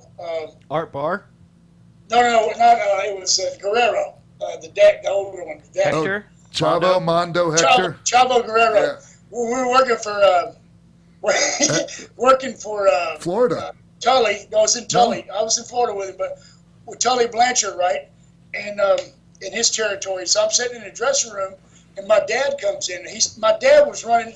After I've been in the business 5 or 6 years, he started running spot shows for Joe Blanchard. And I'm going, what are you doing?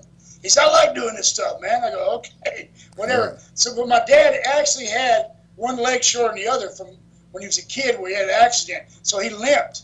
And so he walks by, he says something to me, he limps by, and Chavo's looking at him. He looks up at me and said, man, you're an asshole, dude. Wow. Your dad for a gimmick, you copying, you're making fun of your dad. I said, no, you dumbass, I ain't doing that. I said, I got one leg shorter too. He goes, really? I said, yeah. And so when I believed all that. I went out and worked the match, and I come back, and he's sitting right across from me. Now I got to take a shower and take my boots off, right? And I go, how am I going to con this guy? So I took my clothes off, and I put my shower, sitting down in the chair. I didn't stand up. Then I put my foot in the shower chair and raised my heel up and walked into the shower. Right? Nice. He's looking at me like he's trying to catch me. And I was taking a shower. So he yanks the curtain open like that. And I go, what are you doing? I still have my heel up. I knew he was coming. Yeah. He goes, oh, you really? Oh, excuse me. And then I got dressed and I walked by in regular cowboy boots and said, you're a dumb Mexican. You know that? You go for anything, boy. Len, I'm still wondering what it was that was inside the sole. So when you tapped it on your toe, something would move from the heel down into the toe. So when you kicked the guy, it would knock him out.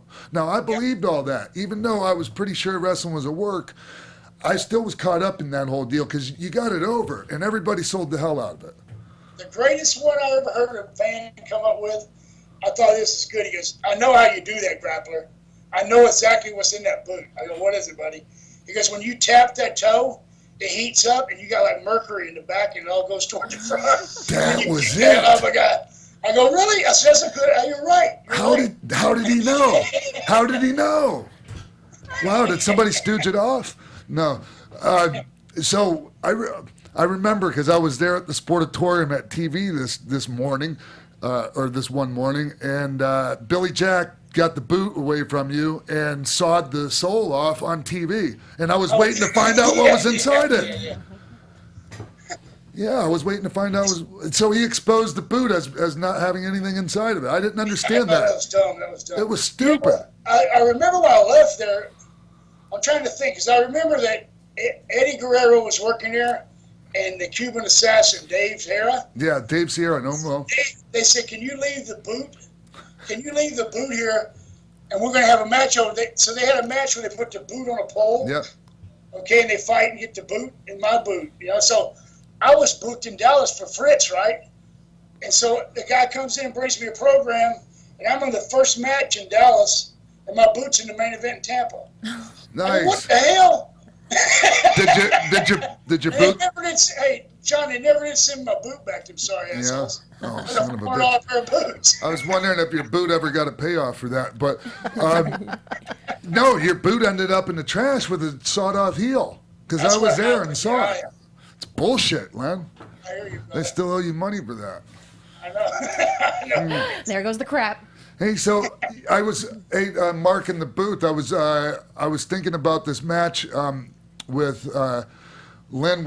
It was you and Scott Irwin as Super Destroyer because you were just talking about going to Charlotte and working with Steamboat. Was it Steamboat and Youngblood or Briscoes? Yeah, Steamboat and Youngblood. Yeah. Yeah. Well, the match that I saw was you and Scott Irwin versus Jake Roberts. And I believe it was Steamboat. Yeah, Ricky Steamboat. It was a hell of a TV match. An excellent TV match. We actually have a clip of it. But you and Scott Irwin were a fantastic team before before you and Tony Anthony teamed up. Oh, I know. I love Scotty, man. He was a good guy, and he had a heart like a big kid. We had so much fun, man. He passed away complication from brain tumor. I remember. I love Scott to death, man. Yeah. We had a blast. We did so much crap. It's unbelievable. Yeah, and the first guy that I ever saw, just like you said in your book, to do the superplex up the top rope. Yes, just really agile. And I'm watching this match, and the people at home that are watching this, they can see this match, and what a great TV match this. And you guys wrestled, and I mean just nonstop here, and it was wrestling. I don't know if it would get over now. I would like to think so, but it was such good stuff, man. And those guys are remarkable workers, every one of them, man. And the thing about masked guys, Len, is it's sometimes they would take a mask and just throw it on a guy so he could do a job on TV. Right. And then there's the masked guys like you, the Assassin, Mr. Wrestling 2, guys like that that's even with the mask. I guess what I'm getting at is they could try to put the mask on somebody else and call him the Grappler, but no, they wouldn't know it wasn't him. I hear you, yeah. It's funny here. I took the mask off because I was here so long. I took it off, tried to paint my face. Yeah. People would go, put the mask back on, dude. I was thinking the same thing. Some of them were saying it because of the way I look, but most of them was saying, hey, put it on because you're not the Grappler without the mask, dude. Right. Just ain't the same. We don't like it, Yeah, I wasn't. Are you from Minneapolis, Sean? I'm actually from Tampa, St. Pete, and Minneapolis. Ah, okay. Because you know a lot of like Rick Rude and of course. Scott Norton. Of course, very well. You know John Nord? John Nord, yeah, and you talk about him in your book, and he is one of the great characters that's ever been in the wrestling industry. What a sweetheart of a guy, but at the same time, that guy is a monster. What a machine. Hey, did you know, Kevin Nash, when he was his first run as world champion in WWE, they called him Big Daddy Cool. Did you know that John Nord was the original Big Daddy Cool? That was his nickname in Minnesota. Oh, yeah. And he was Big Daddy Cool. But, Scott Norton came in here. I love Scotty, too, Me and Norton were best friends, still are. But Scott Norton came in here, and he was like the world arm champion wrestler, That's right. Arm wrestler. And he brought it. He shows up at TV. He's great as hell, and he's got his arm wrestling bench in the locker room. I'm like, what is this guy doing? He's always had to do his arm wrestle much. So we started working a thing with him and brought him along. But I will never forget, man. I was working a show. It was just a small show, and Sandy Barr was running. It was his town. Yep. Art Barr's dad used to referee here, and Sandy was downstairs. There's a downstairs dressing room, and there's like a big picnic table. We're all sitting around it before I went up to wrestle my match with Scotty. And Sandy, in the middle of the table, had a walkie-talkie. Now, his security guy, or guy rang the bell, had a walkie-talkie in case Sandy had to talk to him on his side of his belt, right? So, sitting there ringside. So we get out there, and I'm wrestling Scott, and I call a spot, and he hit me with a clothesline so hard, brother. Oh, no. I felt like I stuck my finger in a light socket. I just went, damn. And I was melted through the ropes. I hit the floor, and I started trying to climb up, and I ended up with my hand on the guy's chair to ring the bell, and I seen that walkie-talkie. And I remember all the guys downstairs, and I grabbed it, and I pushed the button. I went, Mayday, Mayday, get some help here. This bastard's killing me. Oh, my God. And then I looked up, they all come running out of the dressing room laughing around, including Sandy.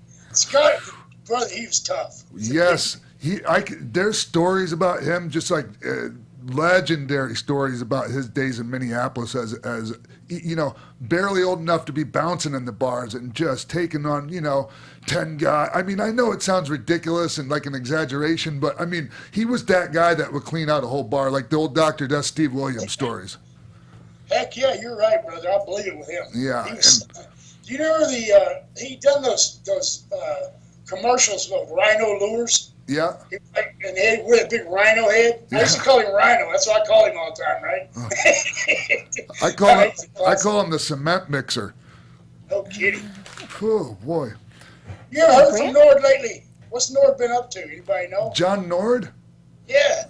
I saw him a couple of years ago at a convention in Newark, and I hadn't heard from or about him in a long time, and I hadn't heard from him since. I ask how different guys are doing in the area, and I haven't really heard anything about him. I got you. Huh. Actually, he called me from that one in Newark. Him and the Nasty Boys, I think, were there, right? That's right. Oh, that's a hell Oh, of I mean, they're drunker than hell, man. Of course they were. Poor John was probably trying to be a good boy, and he runs into the Nasty Boys, and that's all she wrote. I hear you, buddy. Oh, hey, I was in one part of your book. You talk about Ox Baker and your experiences with Ox, and another. Back in those days, there's so many colorful characters in wrestling that you just don't see today. For people that don't remember Ox. He did, like you said in the book, he looked like Genghis Khan. He had the big old mutton chop, Fu Manchu gimmick and eyebrows. Yeah, and he was in Escape from New York with Kurt Russell. And a lot of people don't know he used to paint his toenails. Yeah.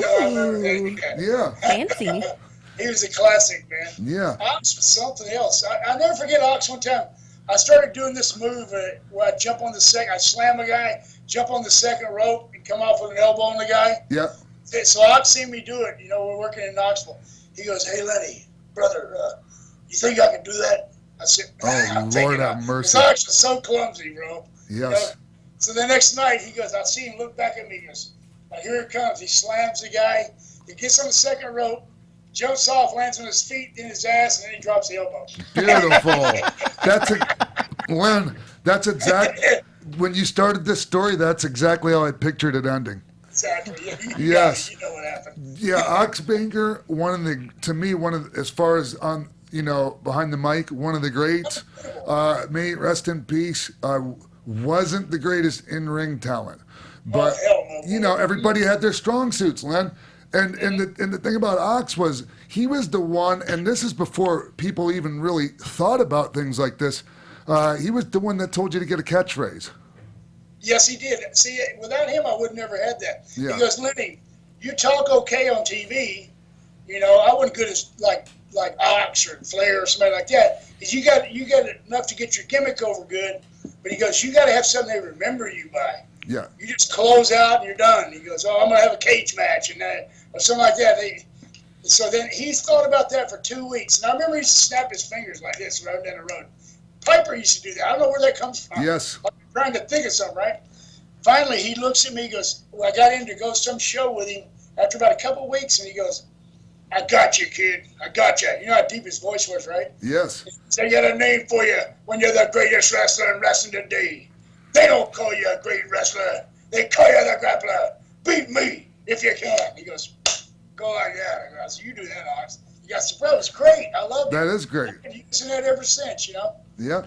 And he said, here's another thing. He says, remember that catchphrase, because if you're in the middle of an interview and you forget what the hell you're talking about, just say that till you remember. Exactly. Many times I've used that. And every time Ox talked on TV, he would tell everybody, "I like to beat people up." Especially kids. Yep. So how did you feel when Taz and ECW was using that as like his catchphrase? Yes. How did you feel about that? Were you like, "Oh, this is a tribute," or were you like, "This guy's stealing my shit"? Who was doing that? Taz and ECW, he would do "Beat Me If You Can," and then he'd add "Survive If I Let You" Len at the end. Len, I didn't hear it. Yeah, Len, Jimbo in the booth is the wrestling super fan, so it might be easy for him to think that everybody knows about Taz stealing that catchphrase. Well, now that you know he stole your catchphrase, how do you feel about this? Well, whenever that happens, that's just like somebody. If they steal something like that, it's like them putting you over. Sure. You know what I'm saying? It's like, okay, they're just the biggest form of flattery is somebody imitate you. You know what I mean? That kind of stuff. I don't really look at it like that. Yeah. I don't look at it as stealing. Like especially if somebody else isn't doing it anymore. Like I think it's proper to footnote somebody, but I call it appropriation, not theft. And yeah, I got you. And inspiration. Well, there ain't nothing sacred in wrestling. Right, and inspiration and appropriation. So yeah, but we're just trying to get you to talk shit about Taz so we can get some headlines. Okay. Well, talking about the colorful characters that were around, of course, Michael Hayes would definitely land on that list. Let's talk a little bit about you turning down the offer from WWF when he called you up. I got you. Yeah, this when everything started kicking off in WWF and the guys were getting big contracts and Piper's over there. But me and Roddy had started this transmission shop, right? Piper's Pit Stop. Huh? Piper's Pit Stop. Irish Pit Stop. Yeah, Roddy came to me when Don Owens was getting out of the business and closing. When Vince was putting him out of business, and he comes to me and goes, Lenny, you're the only person I would trust my money with, or my family, or anything like that I know. And he goes, I want to open a small business, in this town. I go, okay. He said, so I got into that. I was already doing commercials for a guy on the shop, and I was getting into it, and so I learned a little bit about it, and so ended up opening that transmission shop. And then I promised Roddy if he invested the money, then I wouldn't walk out and leave it. Right. And so, of course, a year later, we got the shop going.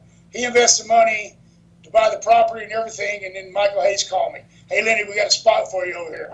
I'm like, you got to be kidding. Right? But I gave the man my word, so I wouldn't do it. He actually called me twice, I think. Three times. Yeah, when I was reading that, part of your book, you said Michael told you that guys were making a lot of money there. I was there at the time, and I beg to differ. Sounds like he was just trying. Yeah, man. I'm like, I wonder what money is he talking about? He's trying to get me booked, Exactly. I got you. Yeah, we would show, like at that point, if we got a draw on the road, Lenny, we wouldn't get anything on our paycheck a lot of times. So I mean, maybe you would have been making some money. Maybe they had something in mind for you on a higher spot than I was, but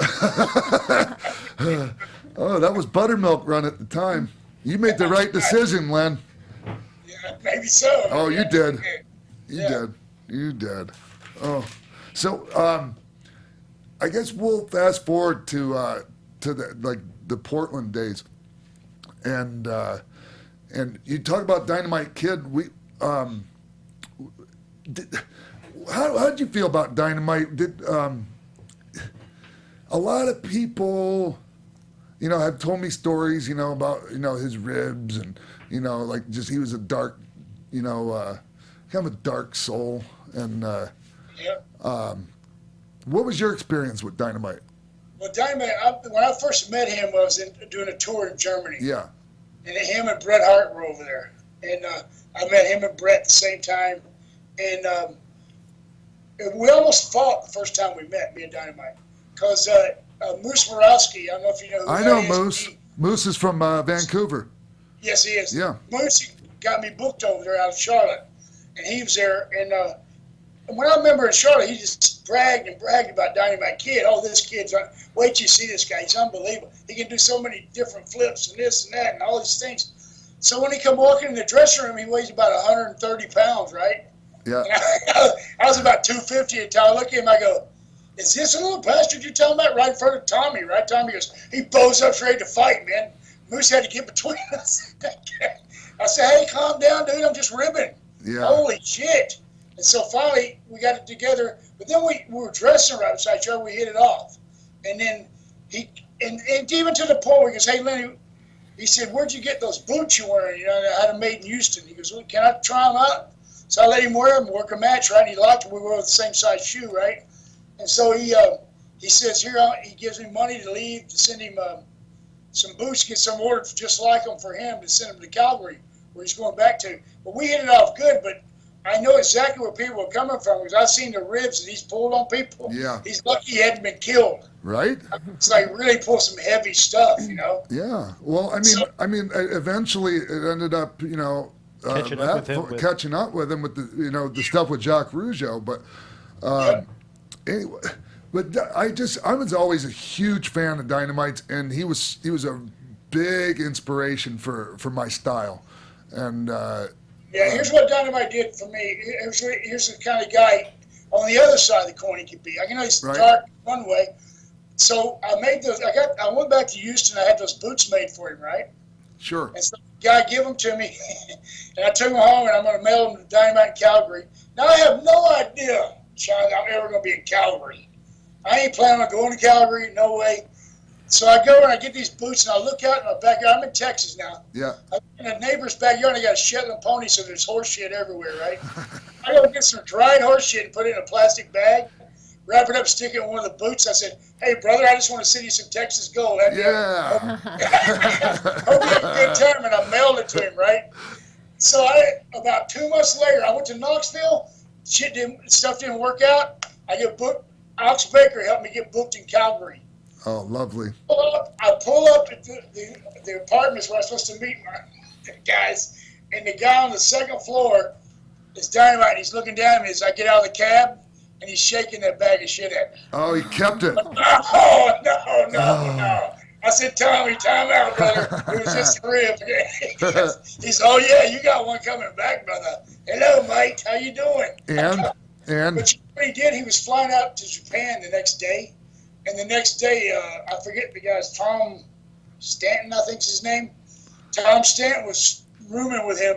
He comes over and knocks on where I was standing. He goes, hey, Tommy told me to take you out for a steak for dinner tonight. And he left him like $60, $70 something. Yeah. And I thought he was joking. He said, no, he told me, he said, you're his friend. Take him out and buy him a steak. He's new in town. That's what he did. And Tommy's on the way to Japan at the time. So, I mean, he would do stuff like that. Wait a minute. I'm waiting for you to tell me. That's not a rib. Wait a minute. I'm waiting for you to. I'm waiting, Lenny, for you to tell me that you went and had the steak dinner, and then after you ate the steak, he told you ate somebody's dog or something. Yeah, that's Mr. Fuji style. Right? That's what I was looking for, but it didn't happen. Oh, gosh. And so Stu tried to get you to get on the mat with him in the dungeon, and you passed. Oh, yeah. I went down there with one of his sons. Bruce. Wasn't Bruce. It was... Smith. Not Smith, not Bruce. Ross. Wayne. Owen. Which one? No, it was not Owen. I mean, there's like 7 more. Yeah, there's a... I'm down there lifting weights, and this dude comes down. Len Denton. Shakes my hand. He said, you want to try out and kind of push around on the mat a little? Yeah, come on. I go, hey. I said, Stu, listen. I know all I need to know about that mat, friend, okay? Yeah. I started to work out, and he started laughing. They could have put him over, you know. He loved it. He went back upstairs, left me alone. Yeah, I'm sure he looked at you and goes, hey, you're a fine young specimen. There you got a nice big barrel chest, nice arms. Oh, Stu, I would let him get me and stuff, and then after he'd get me in it, he'd like crank it, you know? I mean, he's like 75 at the time, and I got a chew in my mouth, and he gets me in a hold, and I end up swallowing my chew. Oh, Lord. Oh, speaking of chew, you know where I'm going with this, right? Chewing tobacco? Who the hell spits chewing tobacco in Stan the Lariat Hanson's cowboy boots? That was unreal, man. Stan Hansen of all guys. And I'm surprised he could even see. He's blind as a bat. I'm surprised he could even see you do it. You're right. But he come and we're sitting and watching big monitor, you know, for TV in Atlanta at Channel 17. And I sit down right in front of it. I'm sitting there watching, and Stan comes to get dressed. And I have a garbage can sitting right to my left, and I'm spitting in the garbage can, my tobacco, right? Yeah. Stan comes over, and I'm talking to somebody. He moves the garbage can, takes his cowboy boots off, and puts them right there. So I'm still lucky. I go back to watching TV. I'm just filling this boot up, not even thinking. Oh, shit. All of a sudden, me and him both noticed it at the same time. Holy shit. I wanted to kill me, brother. Stan, please. I started cleaning and wiping and doing everything. I said, oh, damn. So he wouldn't choke me to death. He was mad as a pistol, brother. He was pot. Woo. I guess. Brand new pair of boots. So you didn't end up having to work with him later that night? No, thank God. No kidding, right? You remember this is a little side story, but when you guys did Battle of the Belts the night after the hurricane down in Florida? Yeah. Yeah, and it was Hanson and Harley worked with the Road Warriors that night, and I was in the front row, and Hanson, blind as a bat, comes swinging that cowbell and just whacked me right in the head with it. Oh my God. Anyways, yeah. Anyway, it's still a side story there. Man, that's crazy, man. Hey, You can't Len, see nothing. Yeah, Len, and like I said, I bounce around here, but I want to go back to this story because this is great. You had a run-in with Neil Mascaras. Oh yeah, man. That was Yeah, and he didn't want to do business, huh? No, sir, buddy. We were in San Antonio for Blanchard, right, at the Hemisphere Arena. Big ass crowd and a lot of Latino people, right? Yeah. Tons. Of course, here to see Neil Mascaras, but that just came in and they were giving me a push. I'd been there about 2 weeks, and so I guess Tully figured, well, let him go through, and so with Mascaras, just going through was a big thing. Sure. Right? And so I thought, no problem, and he sends word of, no, I don't do that. I win the match. I said, well, shit, son. Tully's going, no, and we argue back. He goes back and forth. Finally, I said, you know what? We'll just work it out there. Okay, how about that? See if he can win the match. Yeah. Right? So we go out there, and it goes to a 20-minute draw, but I was so blowed up because at the end, I tried to get heat on him. Yeah. I hit him, and he won't sell, and I threw him into a post. He just don't even sell it. Just stops and posts me. But that was something. It's out of my hand. It hits me back. He always worked like that. He wasn't very into selling. He was just waiting for his turn to get his shit in, Len. The kicker was this. He did some kind of give me some kind of bump, and he went down on the chute trying to take my mask off. You can tell when it's shooting. Yeah. The brother, I came up from there, and I went to his, and I started trying to really tear it off. And oh, dude, he was squirming and went back. We were both so blown up we couldn't hardly hold our arms up because he didn't shoot. And finally, the bell rang. Went, thank Lord. I got out of the ring, went on back to the dressing room. They didn't book me with him no more, thank goodness. Yeah, come on. Look, when you go out there and you know, it's one thing when we're out there working together, but like when guys aren't cooperating with each other, oh my God, about 100 times more energy is expelled, and your tongue's on the ground in about 2 minutes or less. If you're lucky, you last 2 minutes. I know. Yeah. I hear you, buddy. Wow. There's a lot. We've had you for a long time here. There's still tons of stuff I'd like to ask. You guys want to ask? Well, we have some fan questions. I got a few things to plug when y'all. Yeah. Oh, for sure. Definitely want to get to that. I know you had your first. You're doing this brand new one-man show, and you had your first one on Friday, right? How did it go? It's not my first one. It was Saturday at Harvey's Comedy Club. It's not the first one I've done, but it was a good show. Everybody seemed to enjoy it. I really enjoyed doing it, telling the stories, because people really get into it. And, you know, I'm actually doing it again in Winnipeg. It's February the 18th. I got a show. It's called The Legends of Wrestling. Paul Ondro's going to be there. Steamboat's going to be there. A bunch of the guys. I'm going to be there signing autographs and pictures and all that, and photo ops. And also, I'm doing the one-man show there.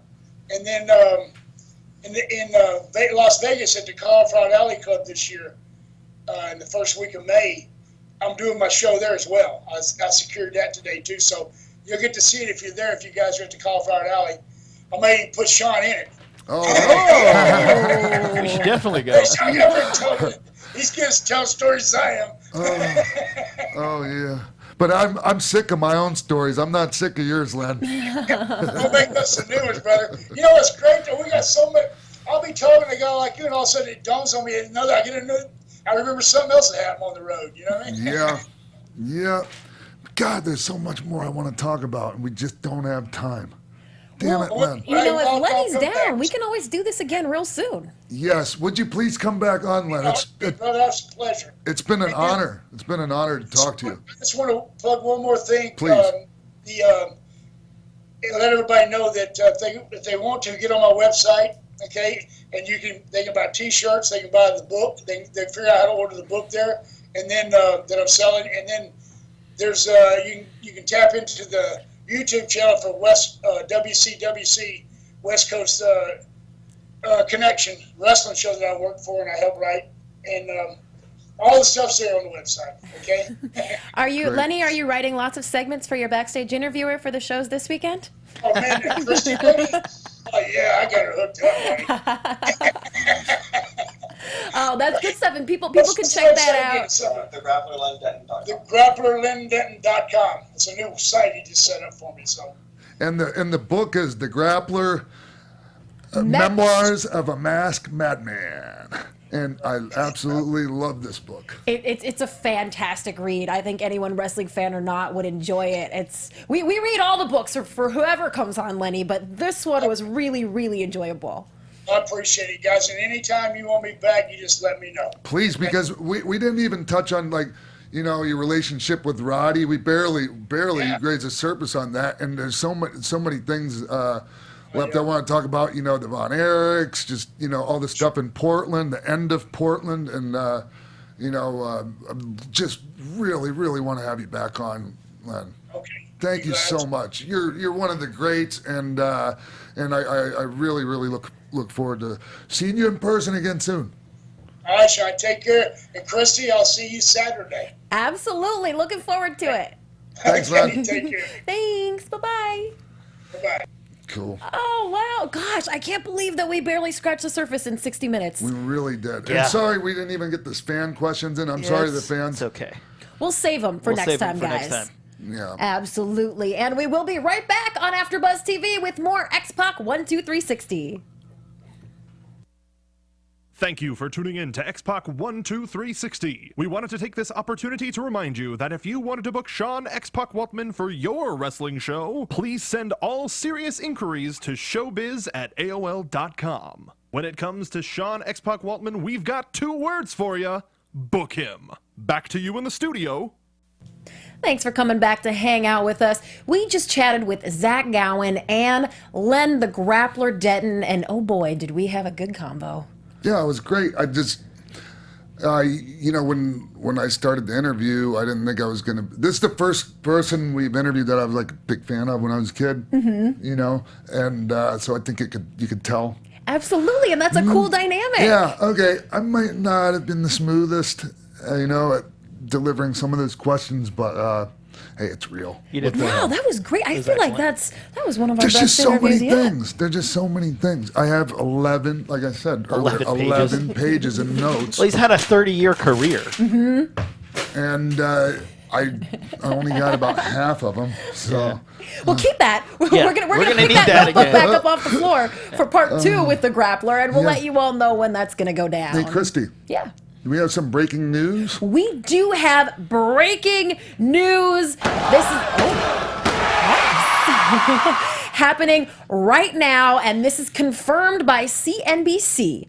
Linda McMahon has been nominated by Donald Trump to serve as administrator of the Small Business Administration.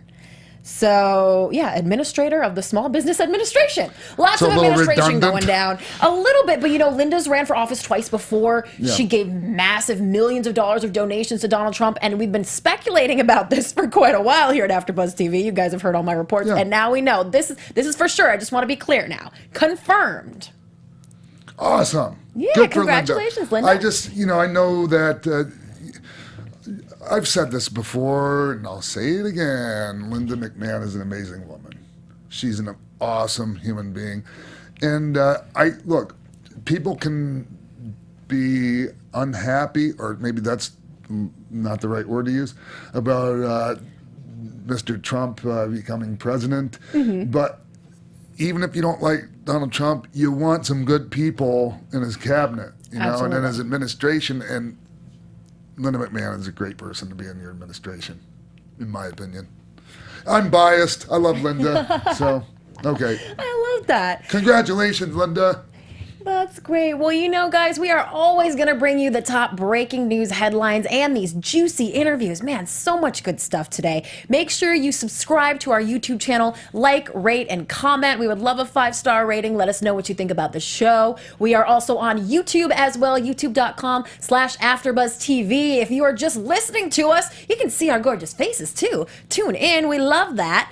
And you can always hit me up at Christy Reports on Twitter, Instagram, and Snapchat. I love to hear from you and love to give those juicy news tidbits. So you can always reach out to me for those, and check out the West Coast Wrestling Connection, Lenny's promotion at youtube.com/thewcwc. He does the booking there and trains a lot of the guys. He has a school out of Portland, the Grapplers Pro Wrestling Academy. So make sure you check all that out, and while you're doing that, follow Jimbo. Where can they do that, Jimbo? Follow me on Twitter at Jimbo in the Booth. Buy my documentary, The Young Bucks 2 Sweet Journey, at highspots.com. Thanks to Zach Gowen. I brought my dad's fake leg in to show support for Zach Gowen. And how about you, Christy? Well, I forgot to tell everybody that they have got to follow us on Instagram at instagram.com/xpac12360. And please also give us a thumbs up, facebook.com/xpac12360 show. That's how we get you guys the pictures and the links and everything we talk about on the show, and keep in touch with you throughout the week. And we'd love to do that.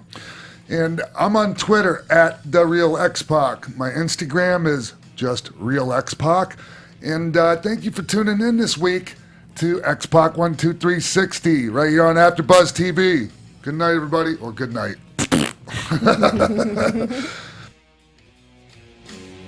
From executive producers Maria Menounos, Phil Svitek, Keven Undergaro, show producer Jimbo Frank, managing editor of AfterBuzz Wrestling Christy Olson, and managing producer of AfterBuzz Wrestling Mark Bidonica, and the entire X-Pac12360 staff, we would like to thank you for tuning in. Feel free to like us on Facebook, rate and comment on iTunes and YouTube. Follow X-Pac on Twitter at TheRealXpac, and email us at xpac12360show@gmail.com. This has been a presentation of the AfterBuzz TV Network. Buzz you later!